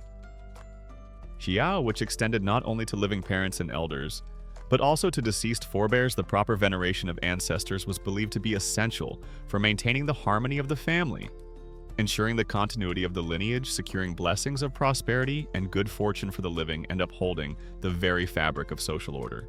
The ancestors, it was believed, continued to exist in a spiritual realm and could influence the lives of their descendants, bringing favor and protection if they were correctly honored and appeased, or misfortune, illness, and calamity if they were neglected, forgotten, or heaven forbid, actively offended by the conduct of their living kin. Every respectable Qing household, from the grandest ducal mansion to the more modest courtyard home of a scholar or merchant, would have a designated sacred space for this veneration. Perhaps an entire ancestral halkatong in wealthier lineages, or at least a dedicated altar or shrine within the main reception room, where the spirit tablets shenpai of deceased ancestors were carefully arranged in hierarchical order. These tablets, inscribed with the names and titles of the departed, were considered to be the resting places of their spirits, the focal points for communication and reverence. Regular offerings of food, wine, tea, incense, and symbolic paper money were made before these tablets, especially on significant occasions like death anniversaries. Important festivals such as the Qingming Festival or Tomb Sweeping Day and the Ghost Festival, and major family events like births, marriages, or a son's success in the imperial examinations. Now, what was a woman's role in these vital ancestral rites?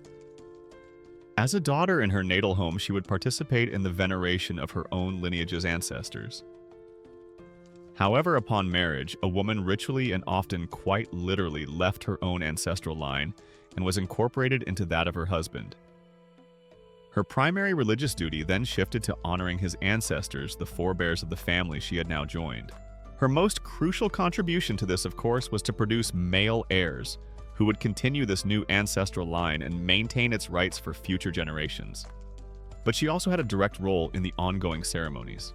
She would assist her mother-in-law and other senior women of the household in preparing the often elaborate food offerings for the ancestors, in maintaining the cleanliness and sanctity of the ancestral shrine, and in the performance of the rituals themselves, bowing reverently before the tablets, perhaps lighting incense, and generally demonstrating her pious devotion to her husband's lineage. Her participation was a clear sign of her acceptance and integration into the family, a mark of her status as a virtuous wife and daughter-in-law. Given this profound significance, Egeria, you can begin to imagine the devastating impact, the subtle discipline of being excluded from these vital family ancestral rites. This wasn't like being told you couldn't come to the annual village turnip festival because you'd accidentally insulted the prize-winning turnip a few weeks earlier. Oh no. Being banned from participating in the ancestral ceremonies was a far more serious, more spiritually freighted, and more socially isolating punishment. It was a public, at least within the household, and extended kin group declaration that you were in profound disfavor, that your conduct had been so egregious as to render you unworthy of approaching the sacred presence of the ancestors, that you had in effect brought shame upon the lineage and might even risk polluting the sanctity of the rites or incurring ancestral displeasure upon the entire family. So you, the Qing Dynasty wife, have somehow managed to truly spectacularly annoy your formidable mother-in-law, perhaps by persistently suggesting that her prize-winning generations-old recipe for thousand-year-old preserved eggs could be subtly improved with a radical addition of slightly less ancient eggs. The penalty for such an audacious culinary critique: you are hereby formally, if perhaps silently, banned from all further participation in the sacred ancestral rites. The ancestors themselves, it is implied, are now officially giving you the collective celestial cold shoulder. No more reverent bowing before their spirit tablets for you, Missy. No more meticulously arranging their favorite ethereal snacks of steamed rice and ghostly oranges. Your spiritual connection to the very heart of your marital family has been at least temporarily severed. Who would impose such a punishment?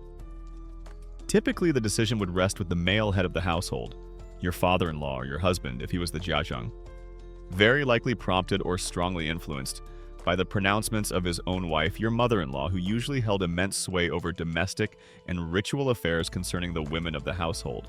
The reasons for such a drastic exclusion would have to be serious, perhaps repeated acts of unfilial behavior towards your parents-in-law, a flagrant disregard for household rules and wifely duties involvement, and scandalous gossip that brought shame upon the family, or any conduct perceived as a severe moral failing that might offend the revered ancestors. The impact of this exclusion would be multifaceted and deeply felt.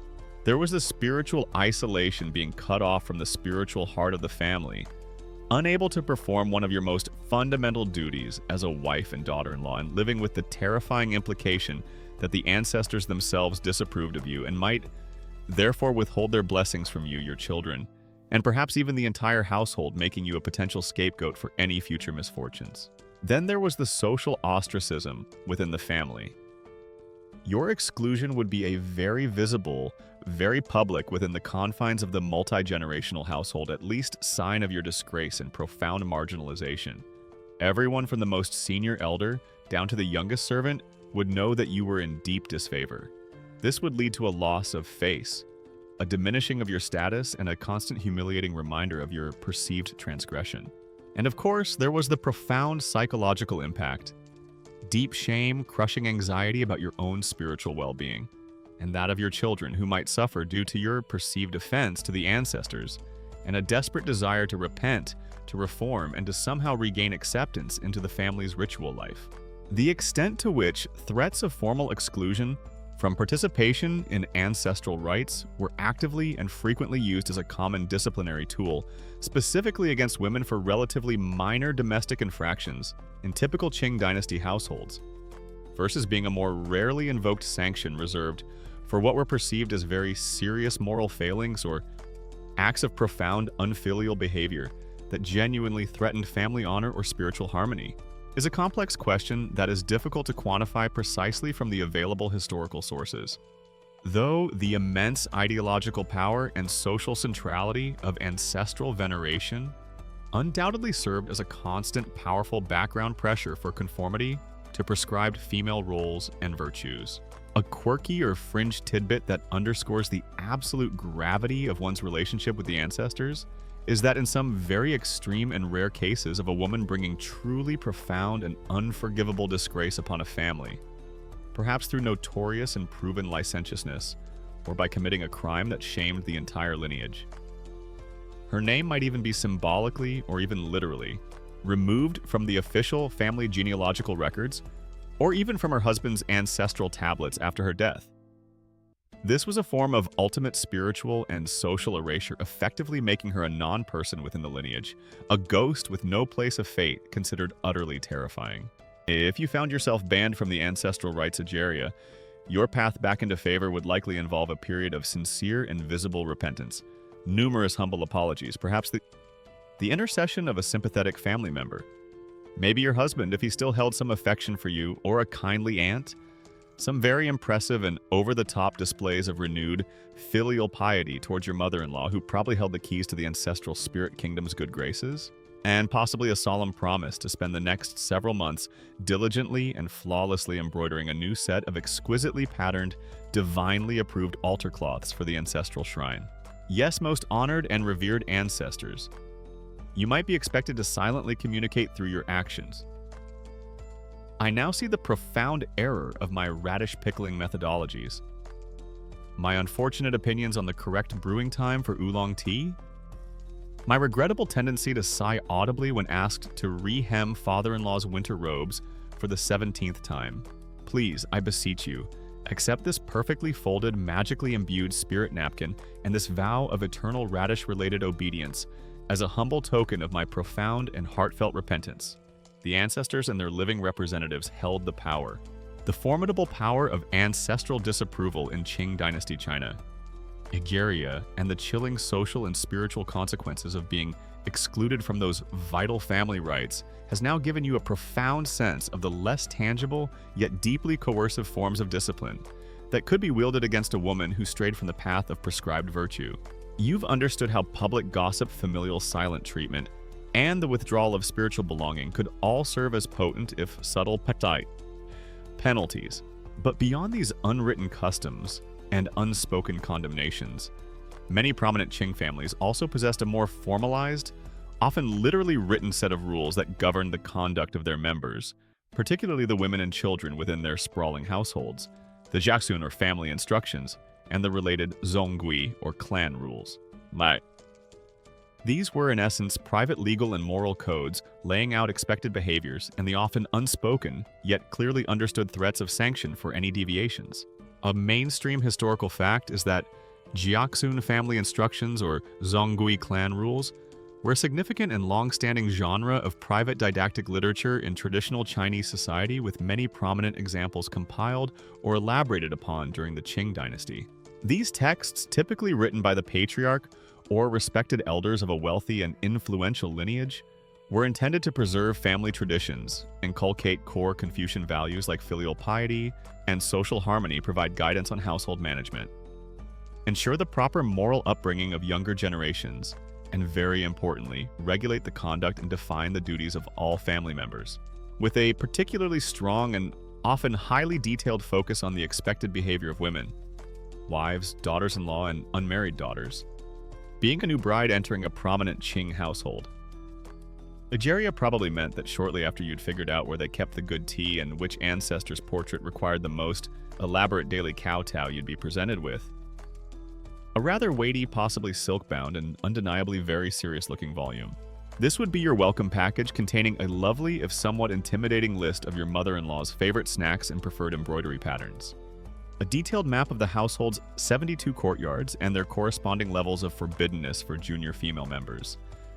And most crucially, the family's very own custom-written edition of Comprehensive Household Instructions, a practical guide on how not to accidentally bring eternal shame, disrepute, and possibly a mild plague of disappointed crickets upon 17 generations of highly respectable and easily offended ancestors. Please pay extremely close attention to Chapter 4. Subsection B, Paragraph 3.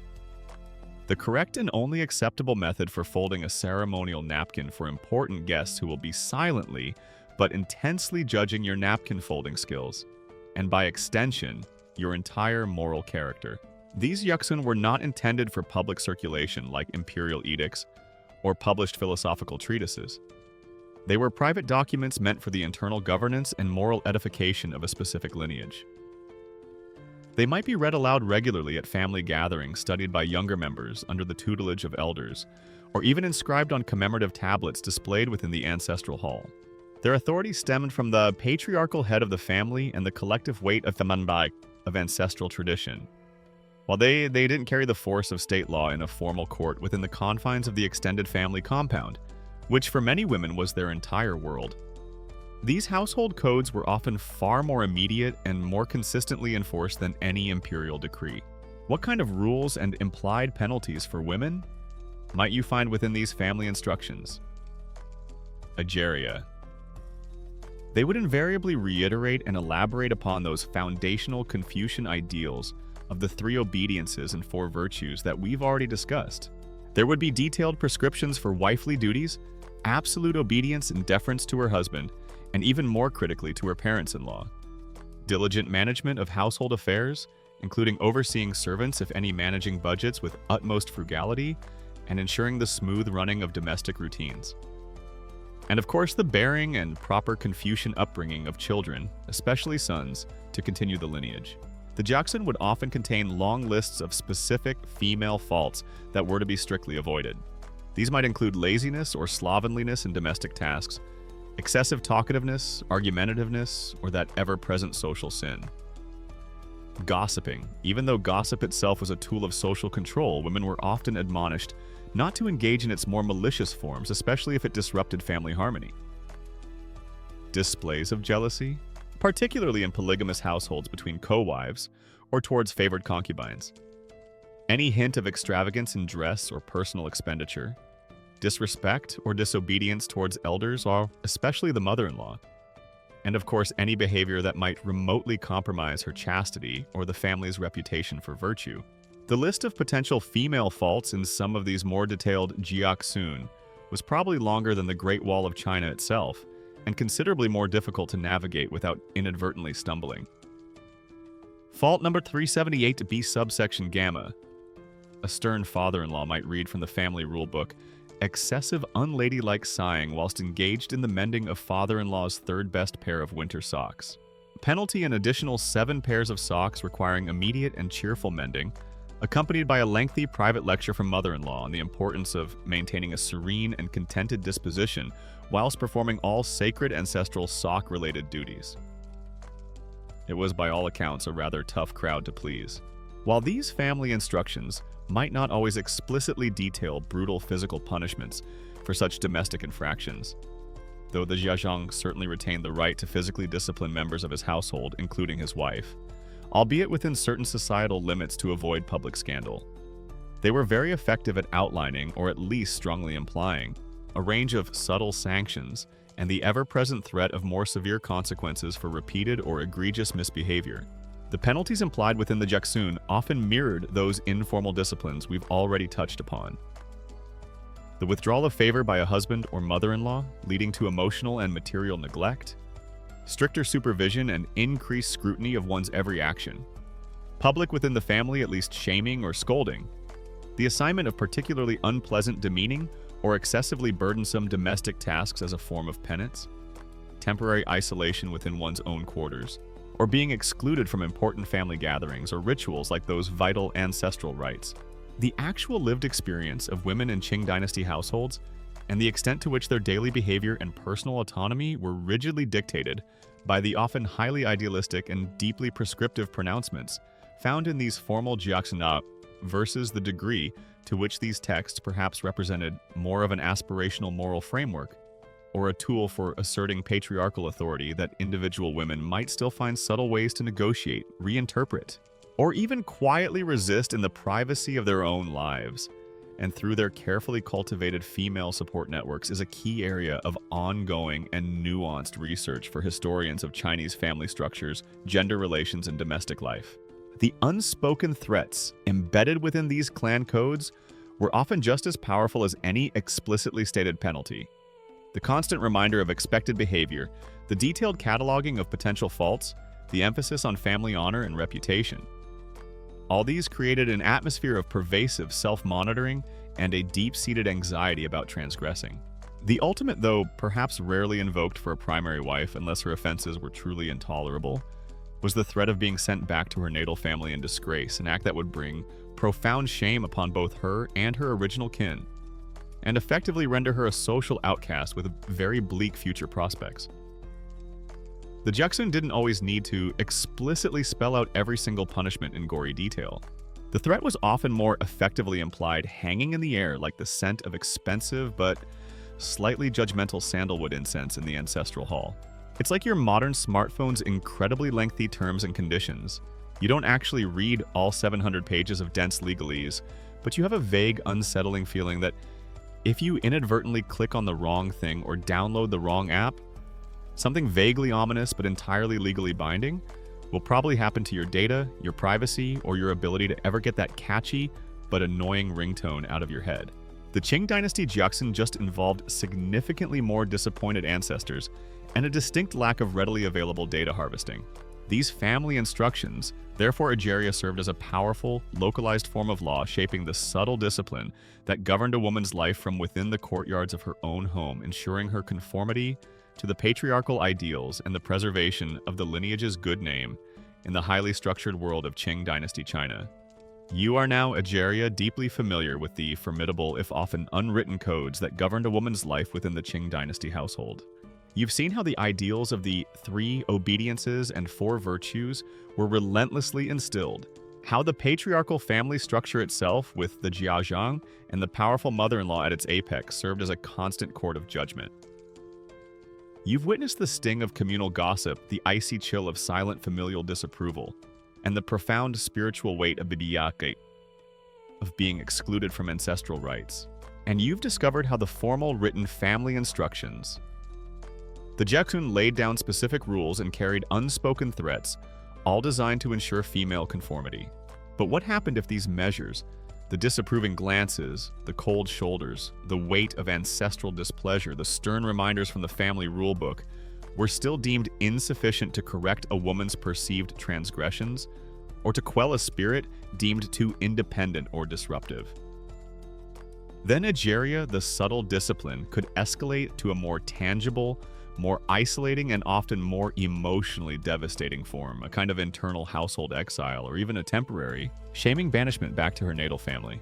A mainstream historical fact is that within traditional Chinese society, including throughout the Qing Dynasty, a wife who seriously or persistently transgressed against established familial norms, failed in her prescribed duties, or brought significant dishonor to her husband's household, could indeed be subjected to periods of pointed isolation within the home, or in more severe or intractable cases, be temporarily, and sometimes though more rarely for a primary wife with sons, permanently sent back to her own parents or natal family in disgrace.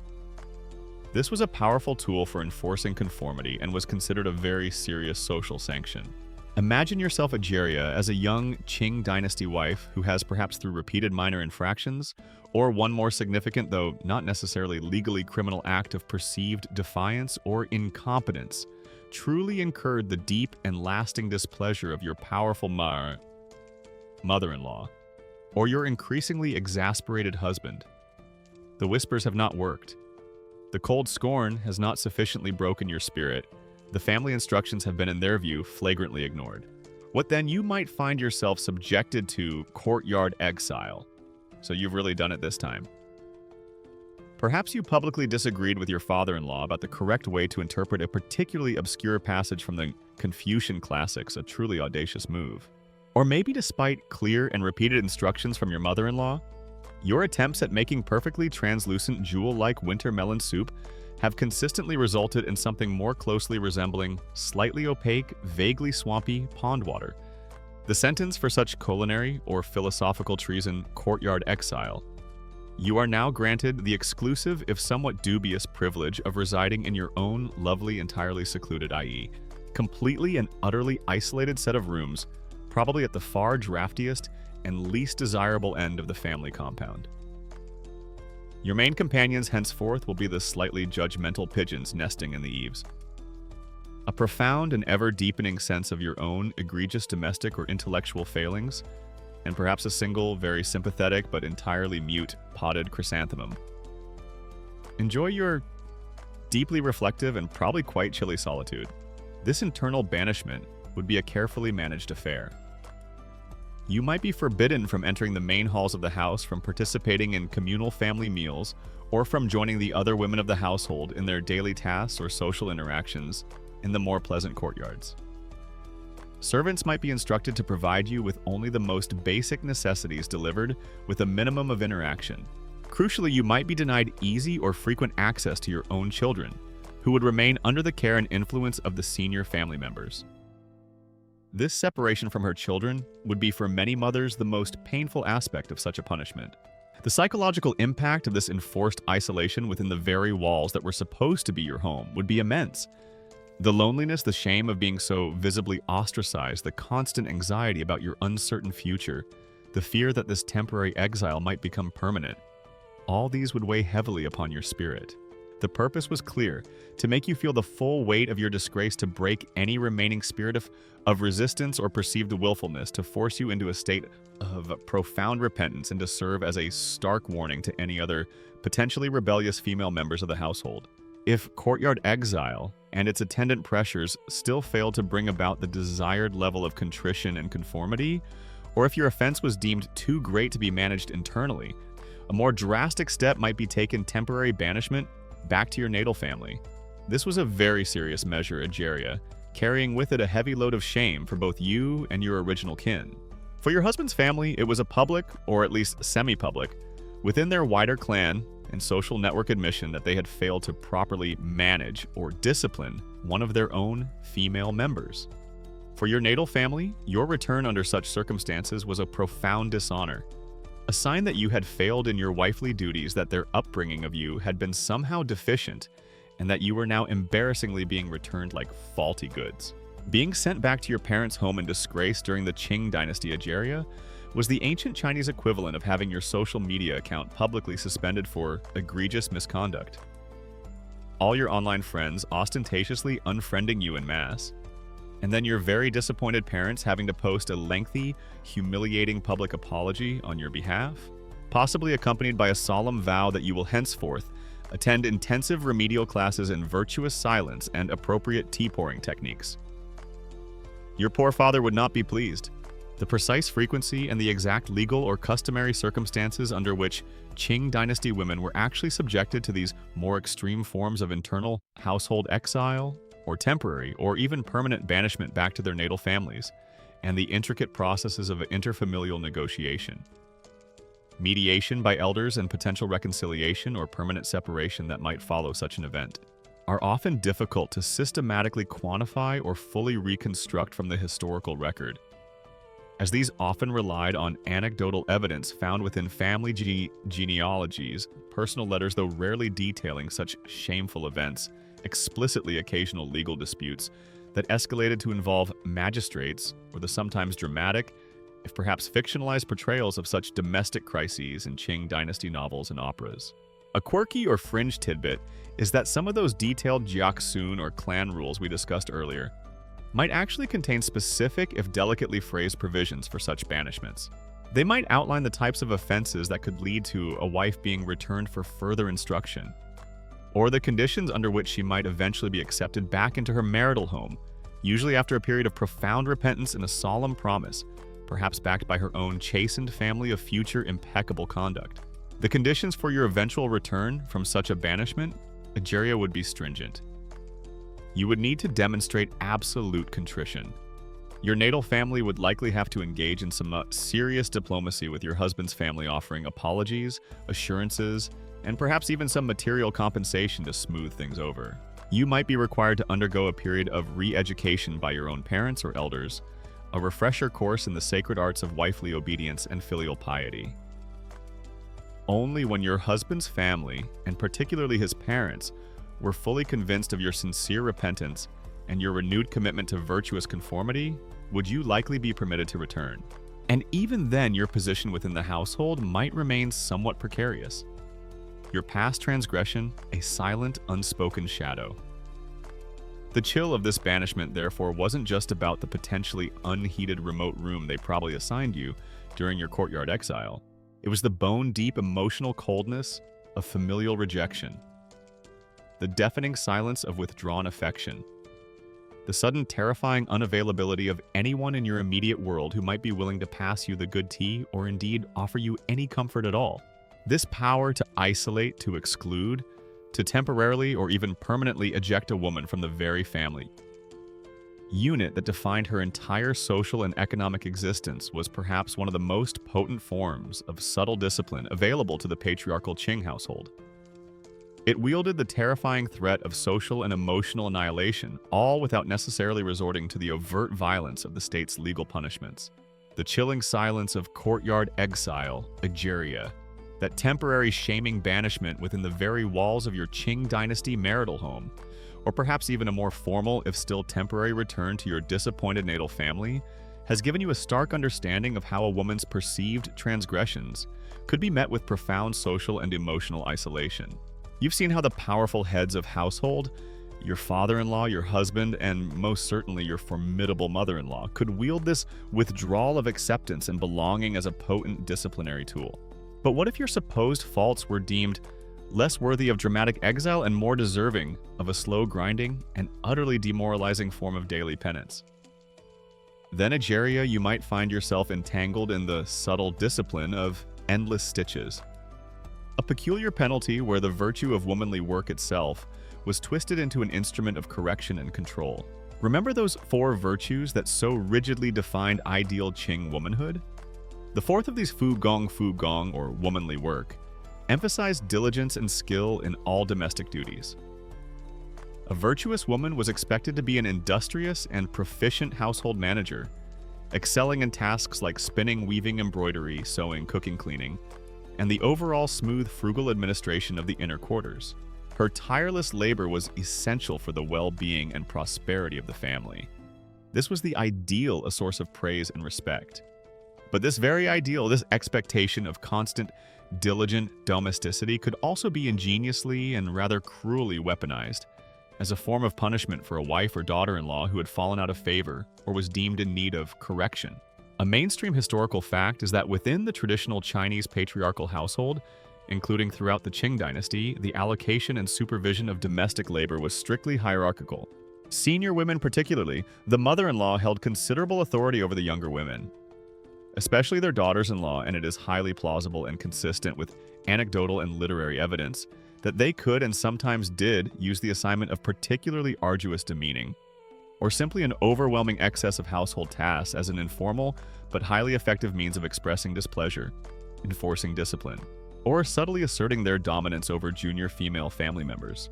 Imagine yourself, Egeria, as that slightly out-of-favor Qing Dynasty wife. Perhaps you inadvertently used 3 grains of rice too many in the meticulously measured morning congee, thereby displaying a shocking lack of household frugality. Or maybe you were overheard humming a slightly too cheerful and therefore suspiciously undeferential tune whilst mending your husband's socks. Or heaven forbid you expressed a fleeting independent thought about the local magistrate's new tax policy that did not perfectly align with your father-in-law's loudly proclaimed opinion. The response might not be an immediate flogging or a public shaming in the village square. Instead, your formidable mother-in-law, with a serene, almost beatific smile that doesn't quite reach her eyes, might suddenly discover a pressing, urgent, and apparently entirely overlooked need for all the ancestral altar cloths. All 17 layers of them, accumulated over 3 generations, to be unpicked, meticulously re-embroidered with a new, even more complicated, auspicious cloud pattern, and then perfectly restitched, all using only the finest, almost invisible, single-ply silk thread. And of course, she'd need it done by, say, the next new moon, which just happens to be 3 days away. This, my dear Egeria, is the subtle tyranny of endless stitches.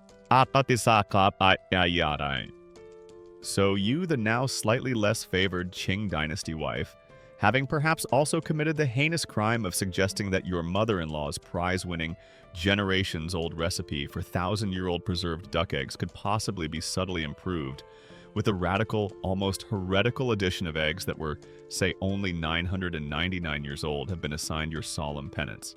You are to personally rethatch the entire leaky northern wing of the ancestral hall using only carefully selected, individually blessed single strands of your own meticulously hand-spun flax, while simultaneously composing a 700-verse epic poem praising your mother-in-law's unparalleled wisdom in advanced radish preservation techniques and her generally saintly forbearance in the face of your own clearly deficient character. And of course, it's all due by next Tuesday. No pressure at all. The peculiar cruelty of this form of discipline lay in its insidious subtlety. Outwardly, you are merely performing your expected wifely duties, embodying that virtue of fugong womanly work. How could you possibly complain? To do so would be to admit to laziness, to insubordination, to a failure in your fundamental role. Further proof of your flawed character. Yet the workload assigned is deliberately overwhelming, designed to push you to the limits of your physical endurance. You might be tasked with grinding endless quantities of grain with a heavy stone quern of backbreaking labor, or carrying countless buckets of water from a distant well, or spending day after day from before dawn until long after dusk hunched over your needlework, your fingers raw, your eyes aching, meticulously embroidering complex patterns onto ceremonial robes that will only be worn once every decade. It wasn't just the quantity of work, but also its nature. You might be assigned tasks normally performed by the lowest-ranking household servants if the family was wealthy enough to employ them, or chores that were particularly dirty, unpleasant, or demeaning, all designed to publicly, within the confines of the household, at least signify your current state of disgrace and reduced status. Your transgression. You accidentally used 3 grains of rice too many in the family's morning congee, a shocking display of profligacy. Your corrective punishment. You are now officially demoted to chief scrubber and polisher of the undersides of absolutely every single piece of slightly tarnished, heavily encrusted bronze cookware in the entire household compound, using only a single, very small, and increasingly rather damp linen cloth, and a paste made from wood ash and your own bitter tears of repentance. It's character building, they'll tell you, and very, very, very boring, not to mention exhausting. Even if you toiled ceaselessly performing these tasks with as much diligence as you could muster, your efforts might be met with constant, carping criticism. Your embroidery would never be fine enough, your rice never perfectly cooked, your cleaning never quite up to your mother-in-law's impossibly exacting standards. You've just spent 18 consecutive hours fueled only by weak tea and sheer willpower, meticulously embroidering a magnificent, auspicious dragon on your revered father-in-law's new ceremonial winter robe. Your mother-in-law inspects it with a magnifying glass she seems to produce from thin air, her lips pursed in an expression of profound, almost cosmic disappointment. She might eventually pronounce after a silence that stretches for several agonizing eons. The third scale on the dragon's left nostril, my dear, appears to be precisely 0.001 millimeters too high, and tilted at a slightly, almost imperceptibly, but nonetheless entirely unacceptable, undragon-like angle. This clearly reveals a fundamental flaw in your inner moral compass, and a shocking lack of respect for the sacred traditions of our lineage. Do it again. And this time, please endeavor to imbue your stitches with a significantly greater quantity of sincere filial piety and appropriate draconic verisimilitude. The cycle of labor and criticism could be endless, designed to wear you down, to induce despair, and to reinforce your utter dependence on the goodwill of your superiors. The extent to which the deliberate assignment of excessive or deliberately shaming domestic labor was a systematically recognized and commonly employed form of informal punishment within Qing Dynasty family structures. versus being a more ad hoc, personally motivated, and perhaps less consciously strategic expression of displeasure or assertion of dominance by powerful senior household members, particularly mothers-in-law towards their daughters-in-law, is difficult to ascertain with precision from formal legal texts, relying more on interpretations of didactic literature, advice manuals for women, personal accounts where these rare treasures are available, and the often highly insightful, fictional portrayals of domestic family life and its internal power dynamics found in Qing novels and plays. A quirky or fringe tidbit that often appears in Chinese folk tales or domestic dramas, some of which have roots or parallels in the Qing era, is the archetypal figure of the cruel, overbearing mother-in-law who delights in tormenting her hapless daughter-in-law with a series of seemingly impossible or absurdly pointless domestic tasks. She might be ordered to fill a leaky water jar with her tears, to separate vast piles of mixed grains into individual types overnight, or to weave a cloth of impossible fineness from spider webs. While these are clearly fictional exaggerations, such tropes often reflect and perhaps even satirize very real societal anxieties and power imbalances within the traditional extended family structure, where the young bride was indeed often at the bottom of the pecking order and vulnerable to such pressures. The goal of this discipline by drudgery was multifaceted: to punish the perceived transgression, to break any spirit of willfulness or independence, to reinforce the offender's subordinate position, and to make her earn back favor and acceptance through relentless, unquestioning, and utterly exhausting servitude. It was a subtle yet deeply corrosive penalty, all played out within the quiet, enclosed world of the inner chambers, a world of endless stitches and unspoken resentments. You have now witnessed Ageria, the rather soul-crushing potential of endless stitches, as a form of subtle discipline within the Qing Dynasty household.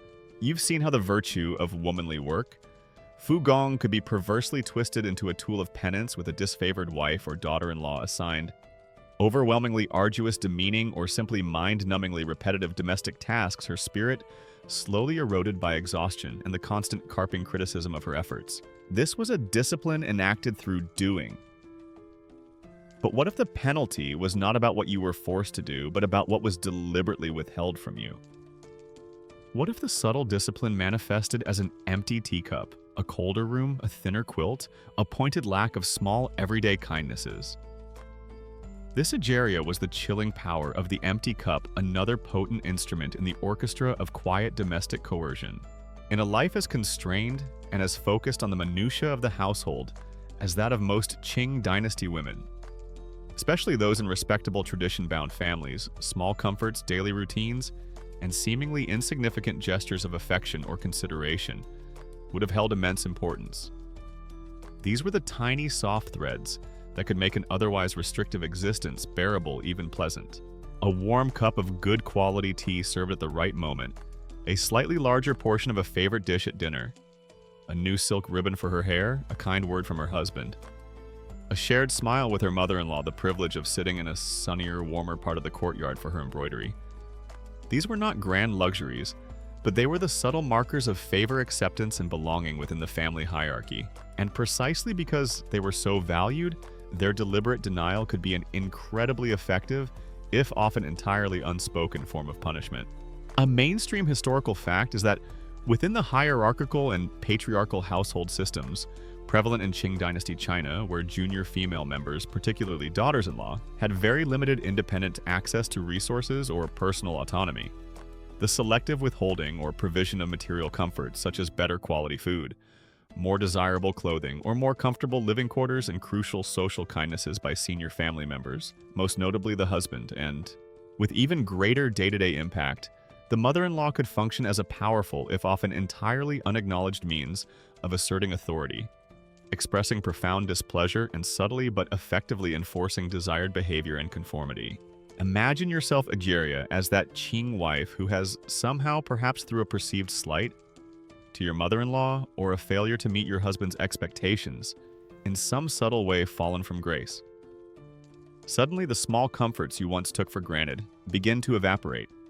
The quality of the food served to you might subtly decline, while the rest of the family enjoys the choicest portions of fish or freshly steamed dumplings. You might find your own bowl consistently filled with the less desirable leftovers, the slightly burnt bits of rice, or the most sinewy pieces of meat. Your daily rice kanjai which was once perhaps delicately flavored, now starts tasting suspiciously and rather consistently like unseasoned wallpaper paste. And your allocated portion of that rather delicious celebratory roast duck, which everyone else is clearly enjoying with great gusto, seems to consist entirely and with almost surgical precision of the bit that absolutely nobody else wanted. Possibly the left foot, including one suspect's, most of its toenails still intact. It's amazing, isn't it, how swiftly and dramatically the overall household catering standards can plummet when you find yourself firmly residing in the familial doghouse. Your clothing and personal items might also become targets.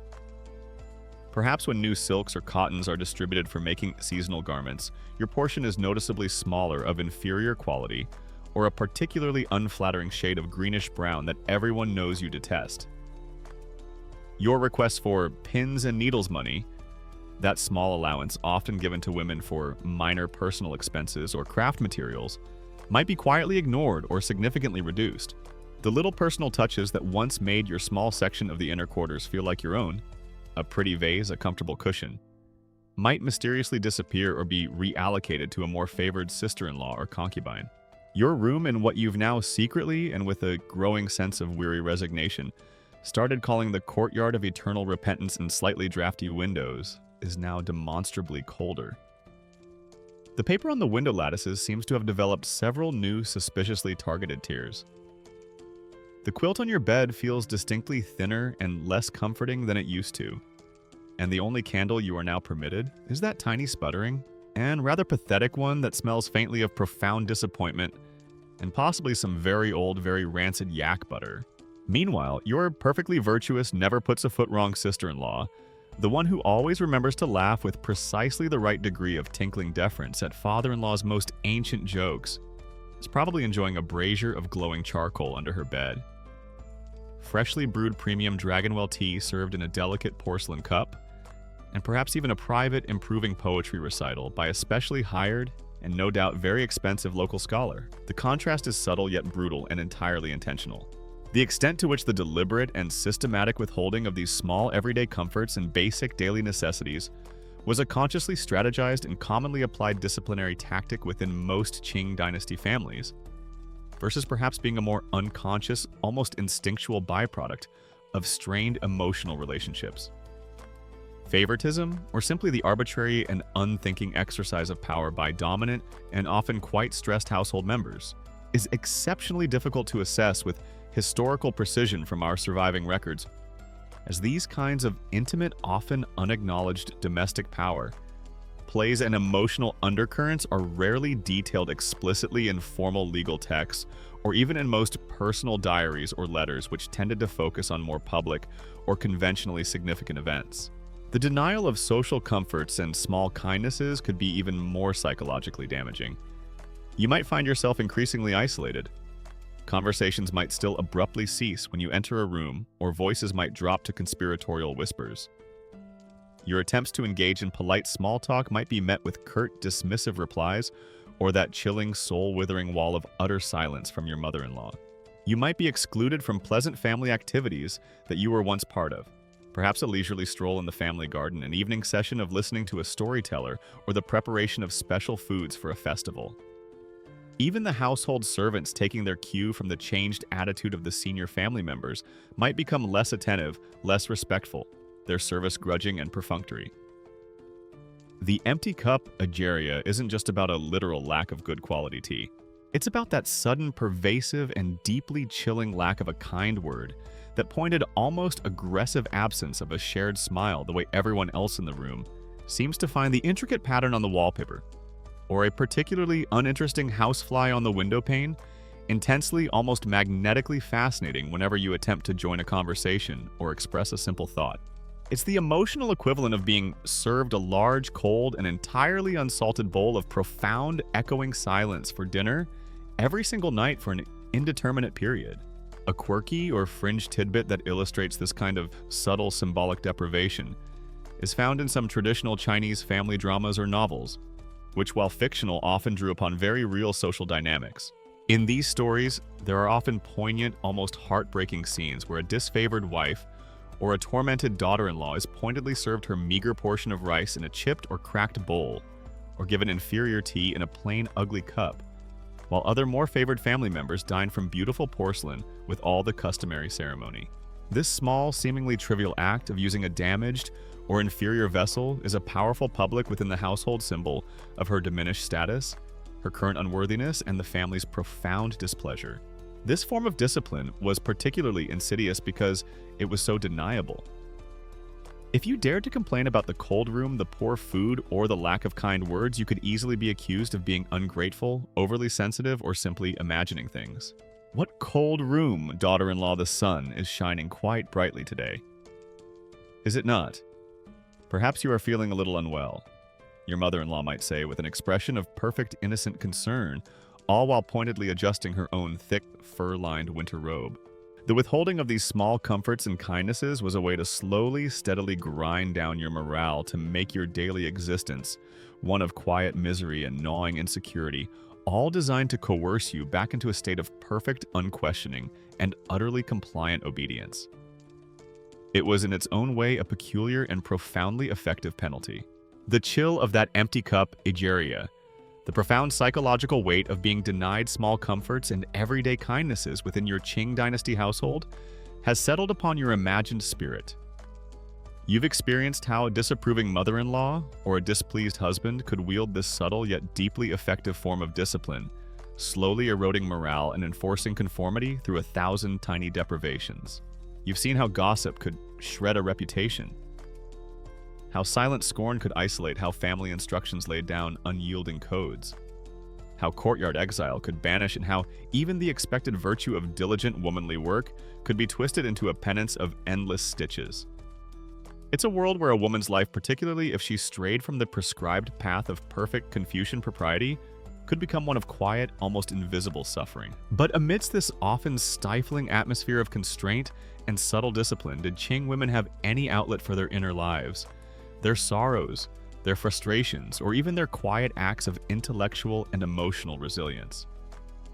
For some, particularly those from literate gentry or scholarly families, a precious, if often carefully guarded space for expression could be found in the intimate world of ink and anguish in the verses of poetry and the private solace of writing. A mainstream historical fact is that despite the significant patriarchal constraints of Qing Dynasty society and the prevailing emphasis on female domesticity and subordination, a considerable number of women, especially from the educated elite, were indeed literate and actively engaged in writing. Most notably poetry, but also sometimes letters, essays, and even commentaries on classical texts. Their collected works, though not always widely published or preserved, with the same diligence as those of their male counterparts, provide invaluable, often deeply poignant insights into their lived experiences, their emotional worlds, and their intellectual engagement with the culture around them. So your average Qing Dynasty lady's poetry collection, Egeria, probably wasn't filled with fiery, rebellious punk rock anthems, explicitly denouncing the patriarchy or demanding immediate suffrage, though one can always dream. It was far more likely to be a delicate, carefully crafted volume, perhaps bound in silk filled with beautifully brushed calligraphy, expressing themes like an ode to a single slightly wilted chrysanthemum, observed languishing in my otherwise entirely empty and emotionally barren inner courtyard, which upon closer metaphorical examination, clearly and with deeply resonant, poetic understatement, represents my own profound but entirely respectful and socially acceptable yearning for approximately 5 minutes of unchaperoned contemplation and perhaps a slightly less judgmental mother-in-law. Very subtle, very artistic, and often very, very sad.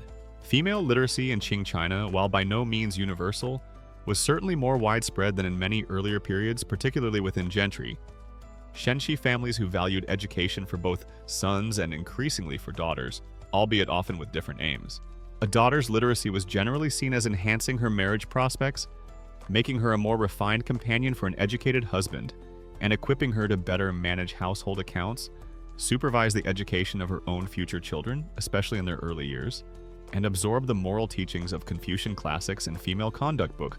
Her education was primarily intended to make her a more virtuous and competent wife and mother, not necessarily to encourage independent intellectual pursuit or public self-expression. Yet for many women, the ability to read and write once acquired opened up a precious private space, a world of literary companionship, and a means of articulating their own thoughts and feelings, however constrained by convention those expressions might have to be. Poetry was a particularly significant outlet.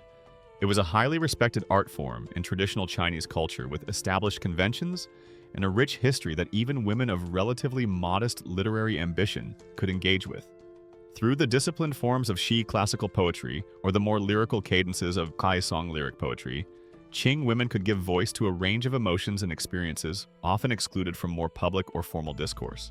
Common themes in their surviving verse include the loneliness and confinement of life in the inner quarters, the sorrow of separation from natal family or absent husbands, the ephemeral beauty of nature as observed from a courtyard garden, the bonds of friendship and sisterly affection with other women, the burdens and occasional joys of domestic duty and filial piety, and sometimes with carefully veiled language or subtle allegory, a hint of frustration with societal constraints or a yearning for a wider world.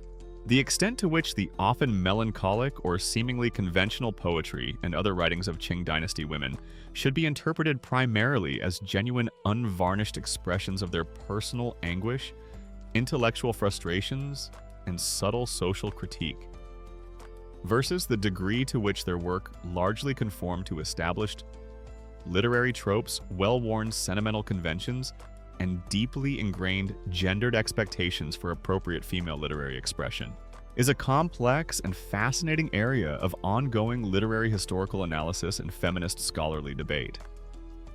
It's likely a mixture of both women writing within accepted forms, yet often finding ways to infuse those forms with their own authentic, if carefully coded, experiences and emotions. The very act of writing, of composing verses, or penning a letter to a distant friend or sister could be a vital form of solace and intellectual stimulus and a quiet assertion of self in a world that often sought to define women solely by their relationships to others. Imagine yourself, Egeria, after a particularly trying day involving a series of subtle but unmistakable rebuffs from your mother-in-law, perhaps a cold word from your husband, or the soul-crushing tedium of those endless stitches assigned as penance.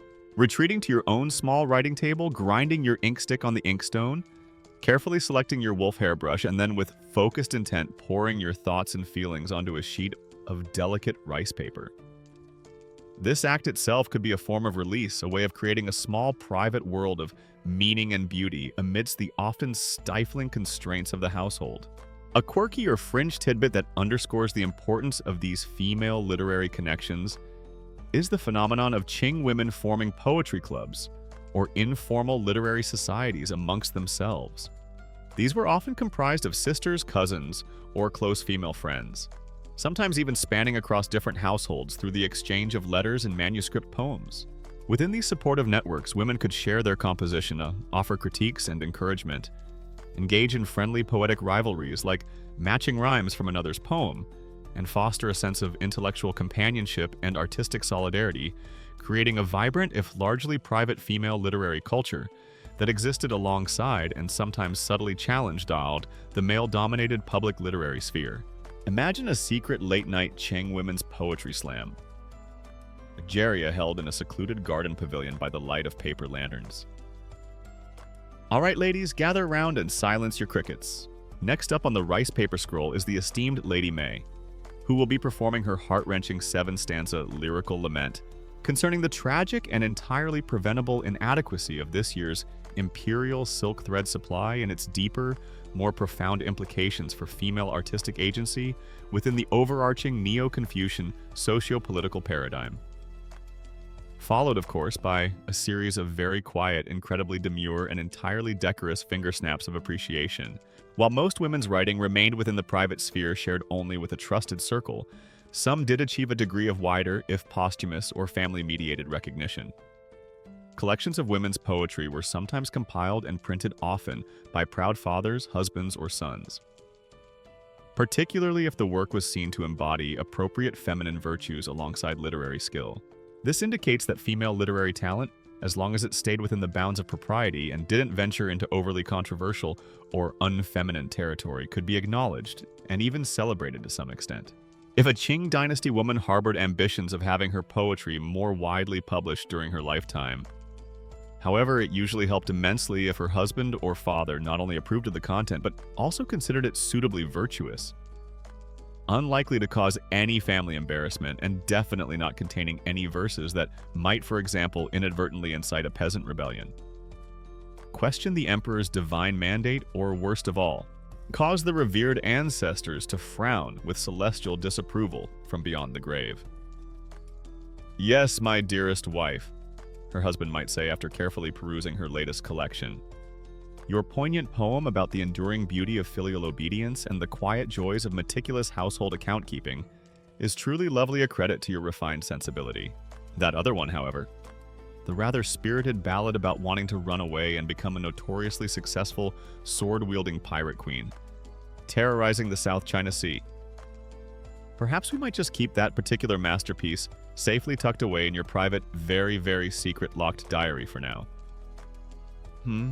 Through their ink and anguish then, through their carefully crafted verses and heartfelt letters, these literate Qing women found a voice, however muted or constrained, to articulate their experiences, to connect with others, and to leave behind a precious legacy of their inner lives, offering us centuries later a sleepy, poignant glimpse into the subtle disciplines and quiet resilience that characterize their world.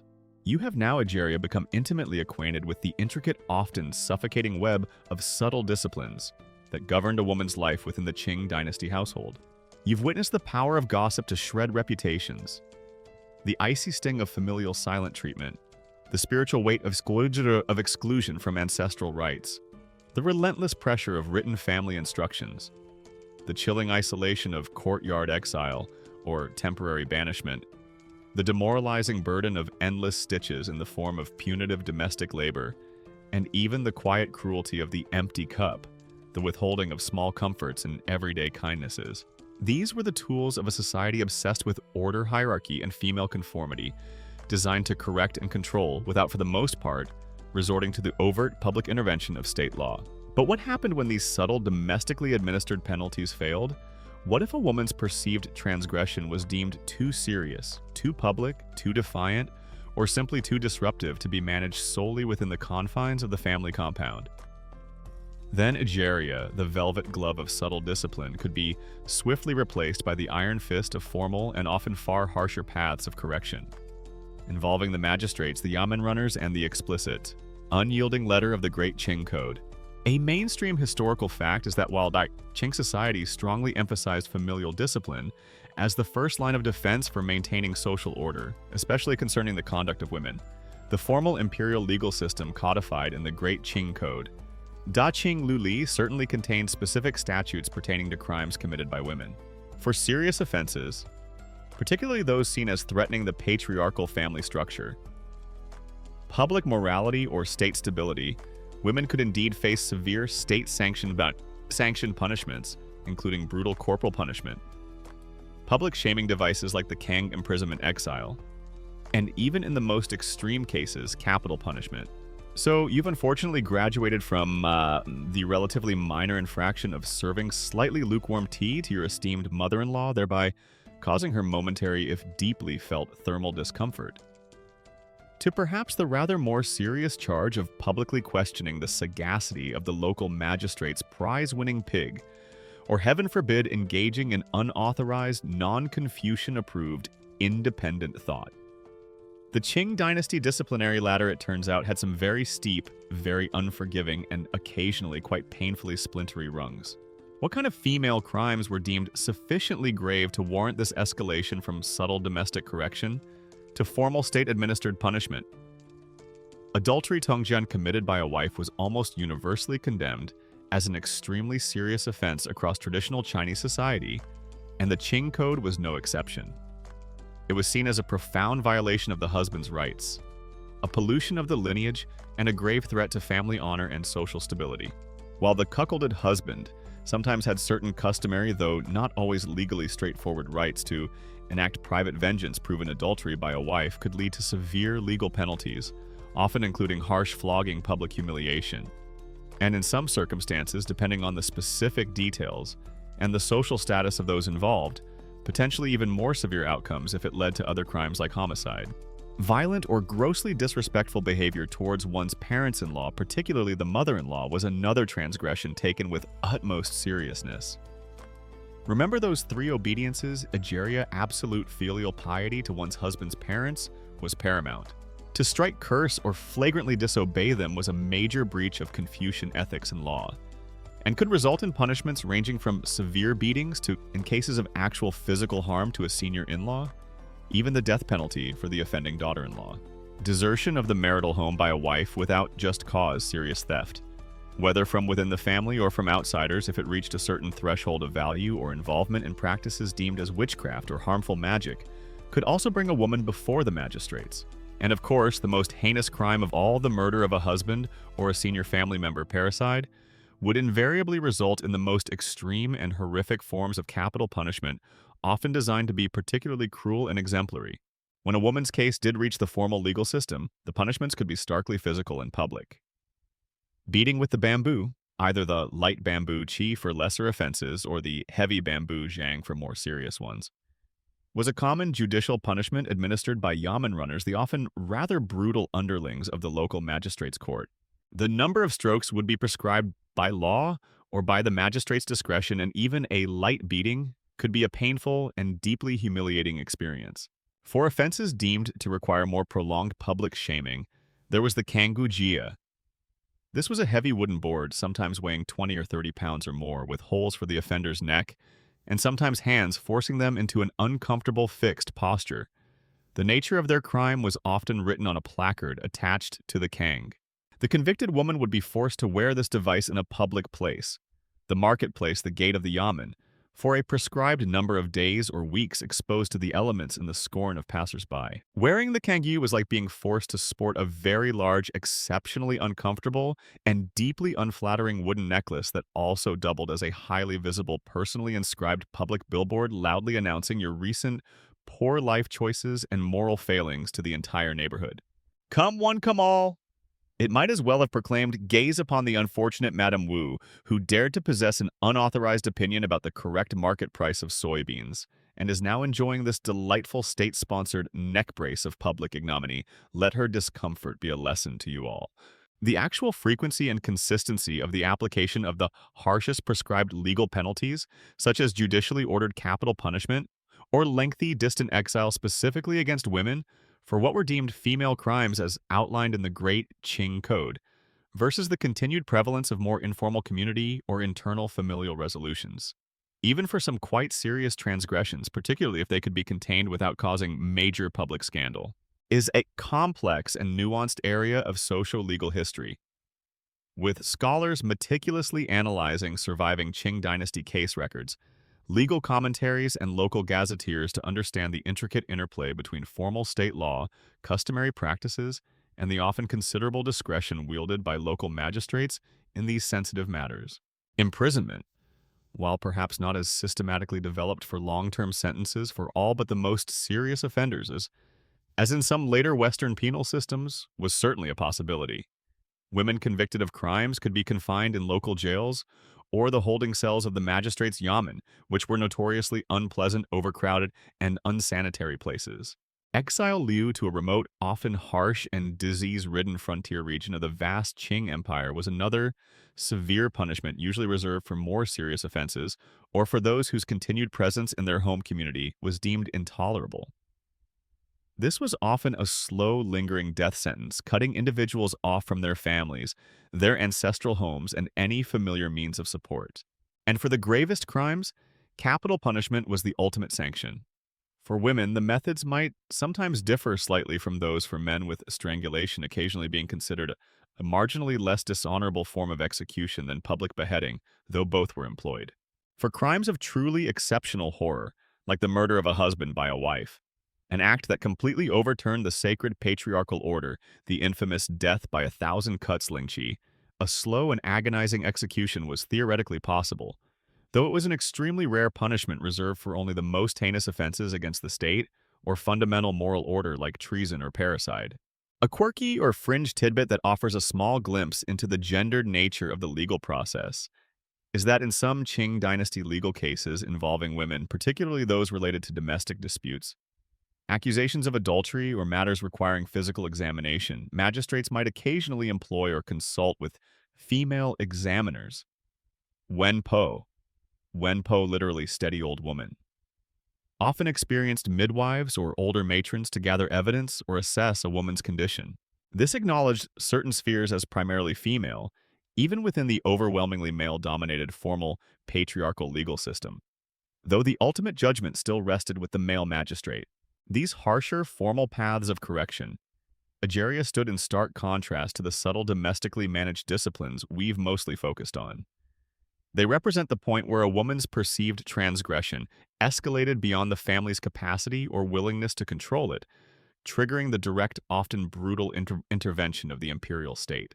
If the intricate web of unspoken rules, disapproving glances, social shaming, and carefully worded family instructions failed to keep a Qing woman in her prescribed place, then the yamen runners with their bamboo staves and their iron chains were a grim reminder that the virtuous cage ultimately had very solid, very unforgiving state-sanctioned bars. The Qing authorities, you see, had a whole other significantly less subtle menu of advanced persuasion techniques, available for those cases where polite disapproval and a stern lecture from one's mother-in-law just didn't quite seem to do the trick. The formidable arsenal of Qing Dynasty discipline Ageria has now been substantially unveiled in all its often rather chilling, if frequently subtle, variety. You've witnessed the power of gossip to assassinate reputations, the icy sting of familial silent treatment, the spiritual weight of exclusion from ancestral rites, the prescriptive authority of written family instructions. Jiaxun, the isolating chill of courtyard exile, or temporary banishment, the demoralizing burden of endless stitches in the form of punitive domestic labor, and even the quiet cruelty of the empty cup, the withholding of small comforts and everyday kindnesses. And we've briefly touched upon the harsher, more formal paths of correction involving magistrates and yamen runners when these internal household controls were deemed insufficient or the transgression too severe. But underlying all these specific acts of discipline, Ageria was a far more pervasive, more fundamental, and almost entirely unspoken form of lifelong social control for most women of respectable families in Qing China. The very physical and social confines of their designated sphere, the inner quarters or nage. This spatial segregation, these carefully guarded inner chambers bounds, served as a constant, tangible reinforcement of their subordinate status and a powerful, if often invisible, form of lifelong discipline. A mainstream historical fact, and one that is absolutely essential to understanding the lived reality of countless women in traditional Chinese society, particularly from the Song dynasty through to the end of the Qing, is that elite and middle-class women were for the most part largely confined to the neige neige or guifang guifang, women's apartments, or sometimes poetically translated as fragrant chambers within the family home or compound. This wasn't necessarily a literal locked-door imprisonment for all women at all times, but it was a profound and deeply ingrained social expectation, a fundamental division of space along gender lines. The outer courtyards and front reception halls of a traditional Chinese household were primarily the domain of men. The spaces where they conducted business received male guests engaged in scholarly pursuits and interacted with the public world. The inner quarters, usually located further back in the compound and often separated by screens, doorways, or even entire courtyards, were the designated realm of women. Here they lived their lives, managed domestic affairs, raised children, and interacted primarily with other female family members and servants. A respectable Qing Dynasty lady, contemplating a casual, unsupervised jaunt to, say, the bustling local marketplace to haggle for some fresh lychees, or perhaps to catch up on the latest street corner gossip regarding the magistrate's suspiciously new silk robe, that would typically require more elaborate permissions. Carefully selected chaperones, perhaps an older female relative or trusted serving woman, and a degree of strategic planning usually reserved for a minor military campaign or the successful negotiation of a very complex international trade agreement. It was generally considered far easier and infinitely more proper to just stay within your own lovely, if perhaps a trifle repetitive, and inspirationally limited inner courtyard, and perhaps embroider another exquisitely detailed, if slightly world-weary phoenix. This spatial segregation served multiple deeply intertwined purposes, all of which contributed to its power as a form of social control and subtle discipline. Firstly, and perhaps most overtly stated by Confucian moralists, was the protection of female chastity and by extension the honor and reputation of the entire family. By keeping women secluded within the inner quarters away from the perceived dangers and temptations of the outside world, and the potentially inappropriate attentions of unrelated men, their virtue could be more easily safeguarded. A woman's chastity was paramount, the absolute bedrock of her family's face, and her physical confinement was seen as a necessary means of ensuring it. Secondly, this confinement directly reinforced the patriarchal hierarchy and women's subordinate status. By limiting their access to the public sphere, to political life, to most forms of commerce, to broader intellectual currents beyond what was deemed suitable for female edification, it naturally curtailed their ability to acquire independent knowledge, to form wide-ranging social networks outside the kin group, or to exert direct influence in the male-dominated outer world. Their physical space mirrored their prescribed social space, secondary dependent, and primarily inward-looking. The men of the household moved freely between the inner and outer realms, bringing news, resources, and decisions from the world beyond the compound walls. The women, for the most part, received this world at second-hand, their experiences and perspectives shaped and filtered by their male relatives. The extent to which the idealized Confucian prescription of strict female seclusion within the inner quarters was consistently and uniformly enforced across all social classes and diverse geographical regions of Qing Dynasty China, and more importantly, the degree to which women themselves perceived this spatial confinement, primarily as a protective, honor-enhancing necessity, versus experiencing it as an oppressive, isolating, and intellectually stifling form of imprisonment, are complex and vitally important questions that social historians and scholars of Chinese gender studies continue to explore. Often by analyzing a wide range of sources, including architectural layouts of traditional homes, legal cases involving domestic disputes or female transgressions, didactic literature for women, personal writings such as letters and poetry, where these precious, often rare female voices survive, and nuanced fictional portrayals of family life from the period. Life within these inner chambers was a world unto itself, a predominantly female domain with its own complex hierarchies, social dynamics, and cultural expressions. Here, under the overarching authority of the senior matriarch, typically the mother-in-law, wives, daughters-in-law, unmarried daughters, concubines, if present, and female servants lived out their days.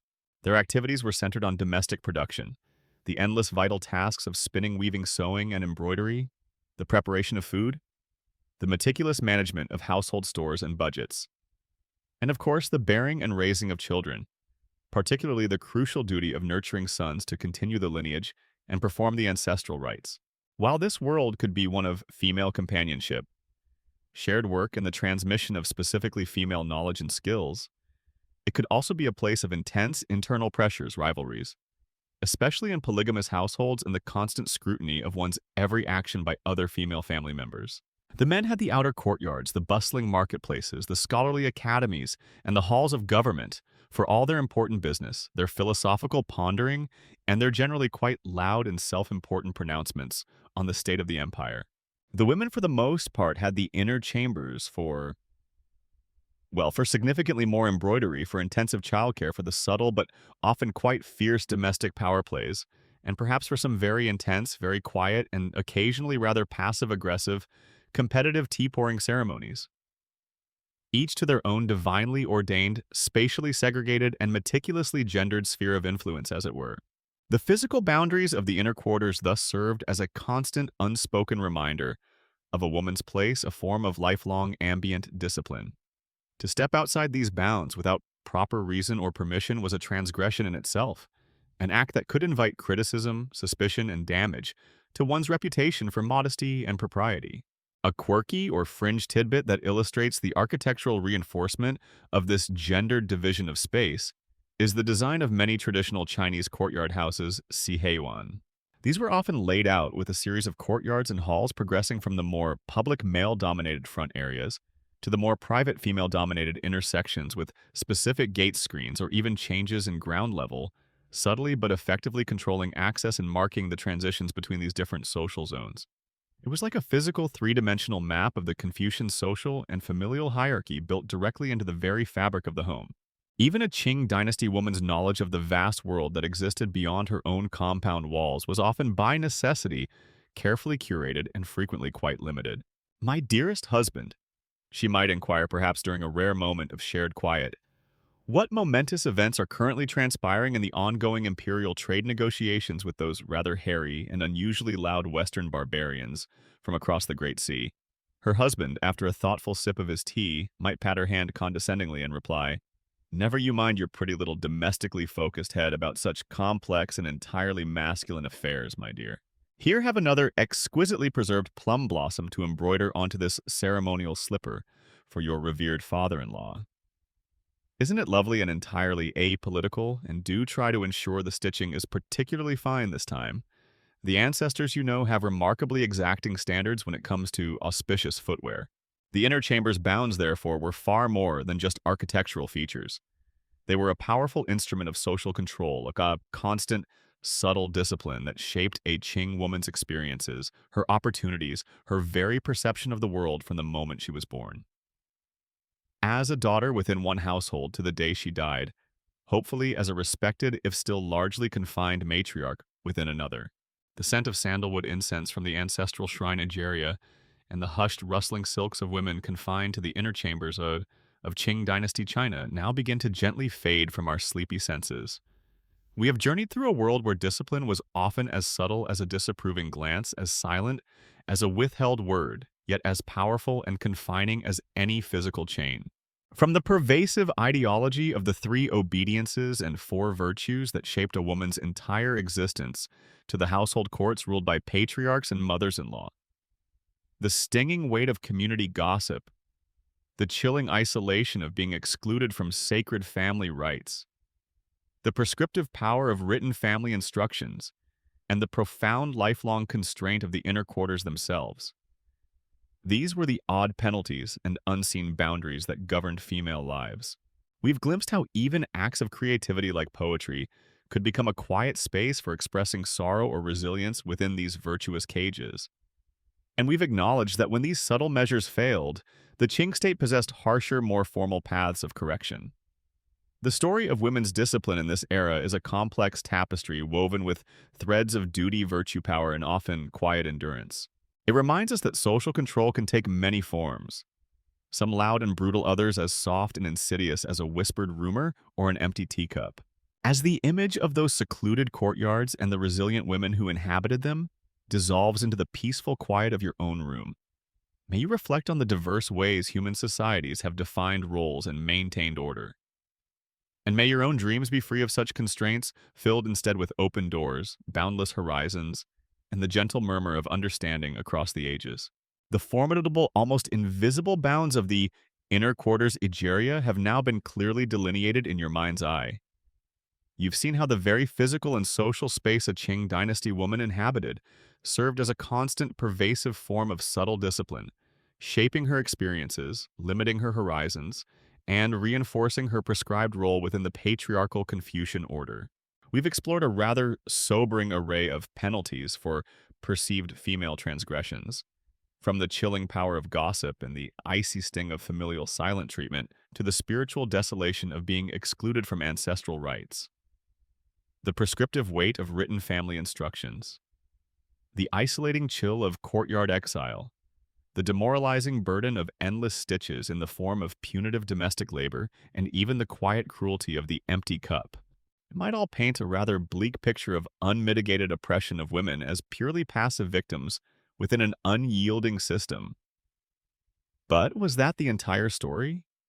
Or did Qing women, even within these deeply restrictive constraints, find ways to exercise agency, to carve out spaces of personal meaning, and to demonstrate a quiet, often overlooked resilience?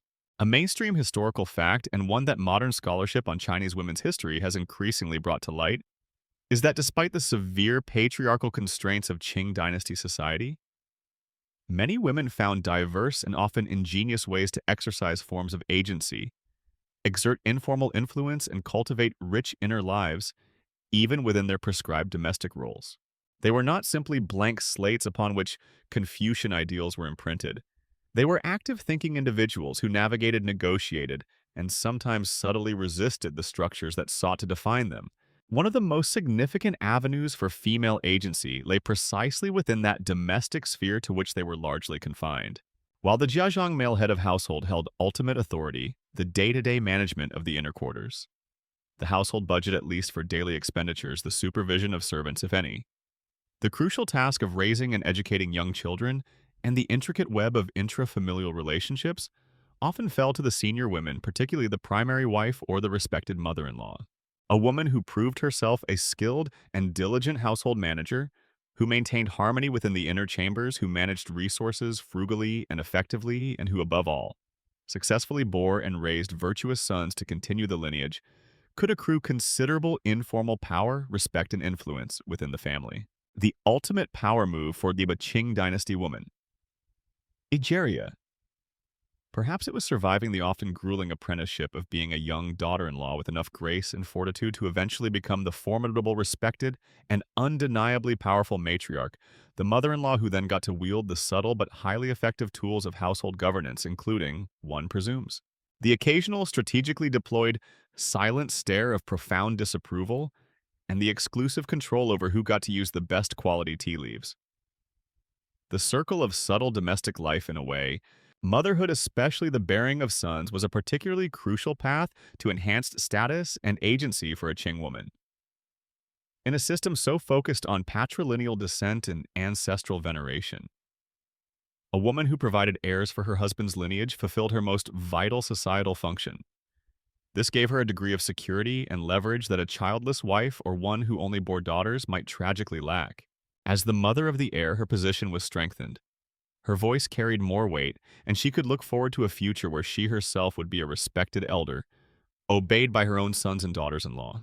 Historians continue to debate the complex nature and true extent of women's agency within the seemingly rigid patriarchal structures of Qing Dynasty China, with ongoing research, moving beyond a simplistic model of universal female victimhood to explore the diverse strategies, both overt and covert, individual and collective, that women from different social classes, regions, and ethnic backgrounds employed to navigate, negotiate, reinterpret, and sometimes even subtly resist or subvert the patriarchal norms and expectations that defined their lives. Literacy and literary expression. As we touched upon earlier, Egeria offered another important, if often private, avenue for female agency and intellectual life, at least for women of the gentry and scholarly elite. The ability to read classical texts, to compose poetry, to engage in correspondence with other literate women, provided an outlet for their thoughts, emotions, and creativity, a way to cultivate an inner world that transcended the physical confines of their domestic sphere. Some Qing women, as we know, formed poetry clubs or literary societies, creating supportive networks for sharing their work, offering critiques, and fostering intellectual companionship. These were not acts of overt rebellion, but they were significant assertions of female intellect and artistic sensibility within a society that often undervalued or restricted such expressions. Imagine a clandestine Qing women's poetry slam held in a secluded, moonlit garden pavilion far from the disapproving ears of overly conservative male relatives. All right, ladies, gather round and please ensure your poetic sighs are appropriately demure and do not disturb the sleeping carp in the lotus pond. Next up on the rice paper scroll is the esteemed Lady Fang, who will be performing her rather moving 7-stanza lyrical lament about the tragic and entirely preventable inadequacy of this year's imperial silk thread supply and its deeper, more profound implications for the future of female artistic agency within the overarching Neo-Confucian socio-political paradigm, accompanied, of course, by a series of very, very quiet, incredibly refined, and entirely decorous finger snaps of profound appreciation. Religious devotion also offered many Qing women a significant sphere of activity, emotional solace, and even a degree of communal life outside the immediate patriarchal family. While their participation in the formal male-dominated ancestral cult was prescribed, and often subordinate, women were often deeply involved in Buddhist or Taoist practices, or in the worship of local deities and folk goddesses. They might make pilgrimages to temples, often with other female relatives, or in women's groups participate in religious festivals, form lay Buddhist societies, or dedicate themselves to specific devotional practices within the home. This spiritual life could provide comfort, meaning, and a sense of connection to a wider community of faith, sometimes offering alternative sources of authority or solace to the strictures of Confucian family life. A quirky or fringe tidbit that highlights a more radical, though certainly not widespread form of female agency and resistance, is the phenomenon of marriage resistance houses or communities that existed in certain specific regions of Qing China, particularly in parts of Guangdong province among women involved in the silk industry. These women, often having a degree of economic independence through their labor, would sometimes form sworn sisterhoods pledging to resist marriage altogether or to enter into purely nominal marriages while continuing to live and work together in female-defined communities.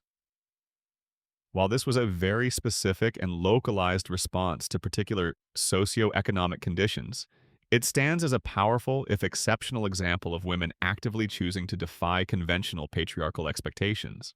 Even within the confines of a conventional marriage and household, women were not always entirely passive. They could employ strategies of negotiation, persuasion, and sometimes even subtle manipulation to achieve their aims or protect their interests and those of their children. A clever wife might learn how to manage her husband's moods, how to appeal to his sense of duty or affection, how to navigate the complex politics of the extended family, or how to form alliances with other household members. The art of strategic compliance, outwardly conforming to all expectations of obedience and virtue while privately pursuing one's own goals, or maintaining a degree of inner autonomy, was likely a well-honed skill for many Qing women. A Qing woman's quiet, almost invisible defiance might be as subtle as accidentally embroidering a single, slightly too independent-looking phoenix on her husband's otherwise impeccably correct ceremonial robe, or forgetting, with an air of perfect innocence, to laugh at her overbearing father-in-law's least amusing and most frequently repeated joke for the third time that week. Tiny victories. Ageria. Tiny, almost imperceptible victories in a very long, very challenging game of domestic diplomacy and personal survival. The story of women in Qing Dynasty China, therefore, is not simply one of unrelenting oppression and subtle discipline. It is also a story of quiet resilience, of resourcefulness, of finding ways to live, to love, to create, and to exert influence within a system that was in so many ways designed to constrain them. Their voices, though often muted or filtered through the perspectives of male writers, still echo with a strength and complexity that continues to fascinate and inspire us today. You have now, Ageria, journeyed through the intricate, often confining, yet sometimes surprisingly resilient world of women in Qing Dynasty China. You've witnessed how their lives were meticulously shaped by the virtuous cage of Confucian ideals, the three obediences, the four virtues. You felt the weight of the household court where patriarchs and formidable mothers-in-law acted as judge and jury. You've shivered at the power of neighborhood gossip experienced, the icy sting of the silent treatment, understood the spiritual desolation of being excluded from ancestral rites, and deciphered the unspoken threats within written family instructions. You've imagined the chill of courtyard exile, the demoralizing burden of endless stitches, as penance the quiet cruelty of the empty cup, and even the rare but terrifying prospect of harsher state-sanctioned corrections. And through it all, you've also glimpsed their quiet resilience, their literary expressions of anguish and hope, and their strategies for navigating these often overwhelmingly restrictive constraints. Now, as the long reign of the Qing dynasty itself begins to draw to its close, we must consider the fate of these subtle disciplines and reflect on the enduring, often problematic legacy they left behind. The Qing dynasty, which had ruled the vast Chinese empire since 1644, entered a period of profound crisis and decline in the 19th century, buffeted by internal rebellions like the Taiping and Boxer uprisings, increasing pressure, and military defeats from aggressive Western imperial powers, and a rising Japan and a growing sense among many Chinese intellectuals and reformers that its ancient tradition-bound socio-political system was no longer adequate to meet the challenges of the modern world. This period of intense internal turmoil and external humiliation eventually culminated in the Xinhai Revolution of 1911, which overthrew the 2,000-year-old imperial system and led to the establishment of the Republic of China in 1912. A mainstream historical fact is that the fall of the Qing dynasty and the subsequent establishment of the Republic of China initiated a period of profound and often chaotic social, political, and cultural transformation. This included significant, though often fiercely contested and slow to implement challenges to traditional Confucian gender roles and concerted efforts by reformers and early feminists to improve women's legal status, expand their access to education, and encourage their participation in public life.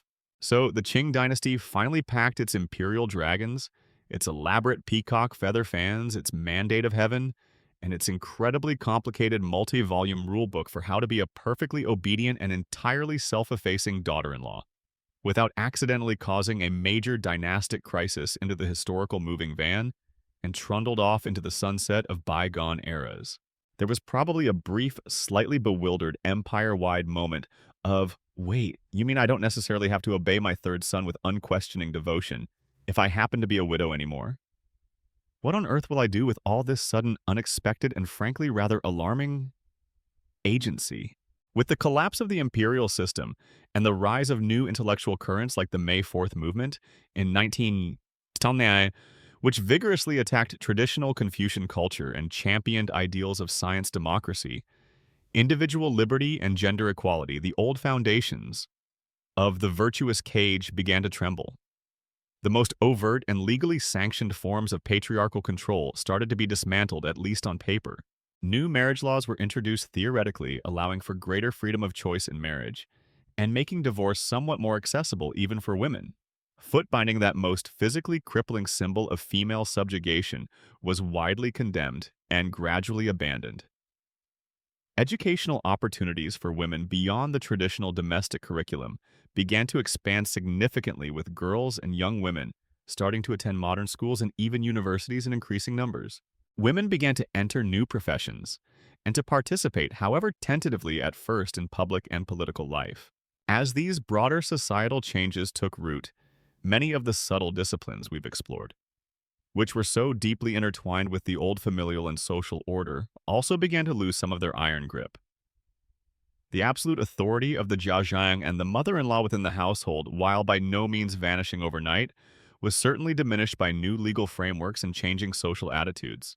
The most extreme forms of domestic isolation or overtly punitive labor assignments would become less socially acceptable, or at least harder to enforce without challenge.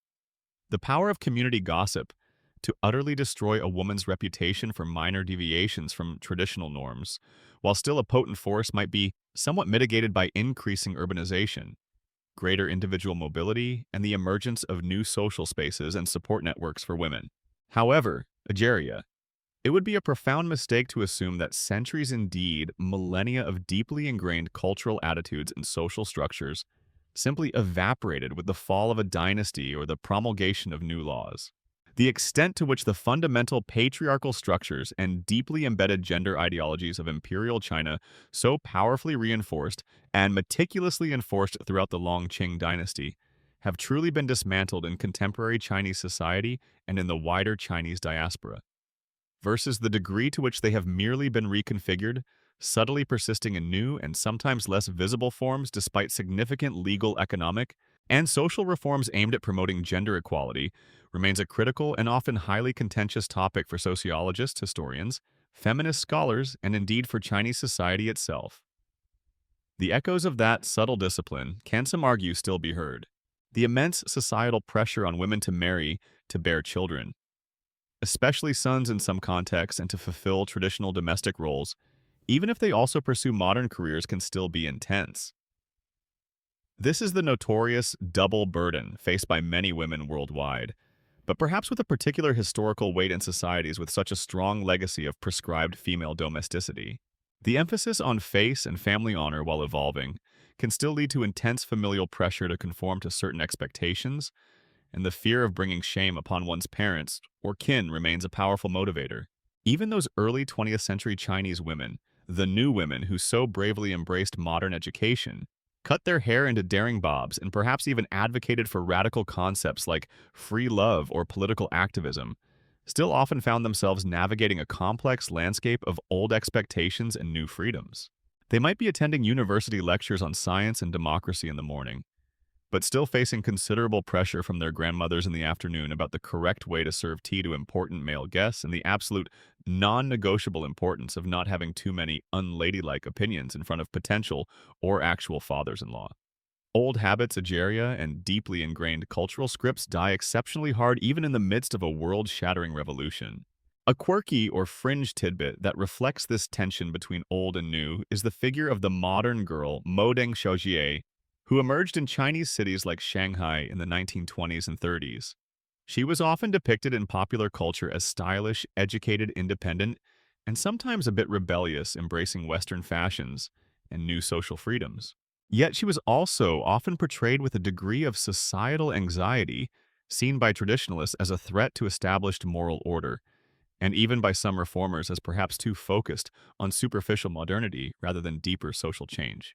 Her very existence was a kind of ongoing negotiation with the lingering echoes of past disciplines. Even today, Ageria, in our hyper-connected, globally aware to 21st century, that little, almost subliminal voice of your imaginary, historically informed Qing Dynasty mother-in-law might occasionally whisper in your ear when you, or perhaps a woman you know, is about to do something particularly bold, unconventional, or self-assertive.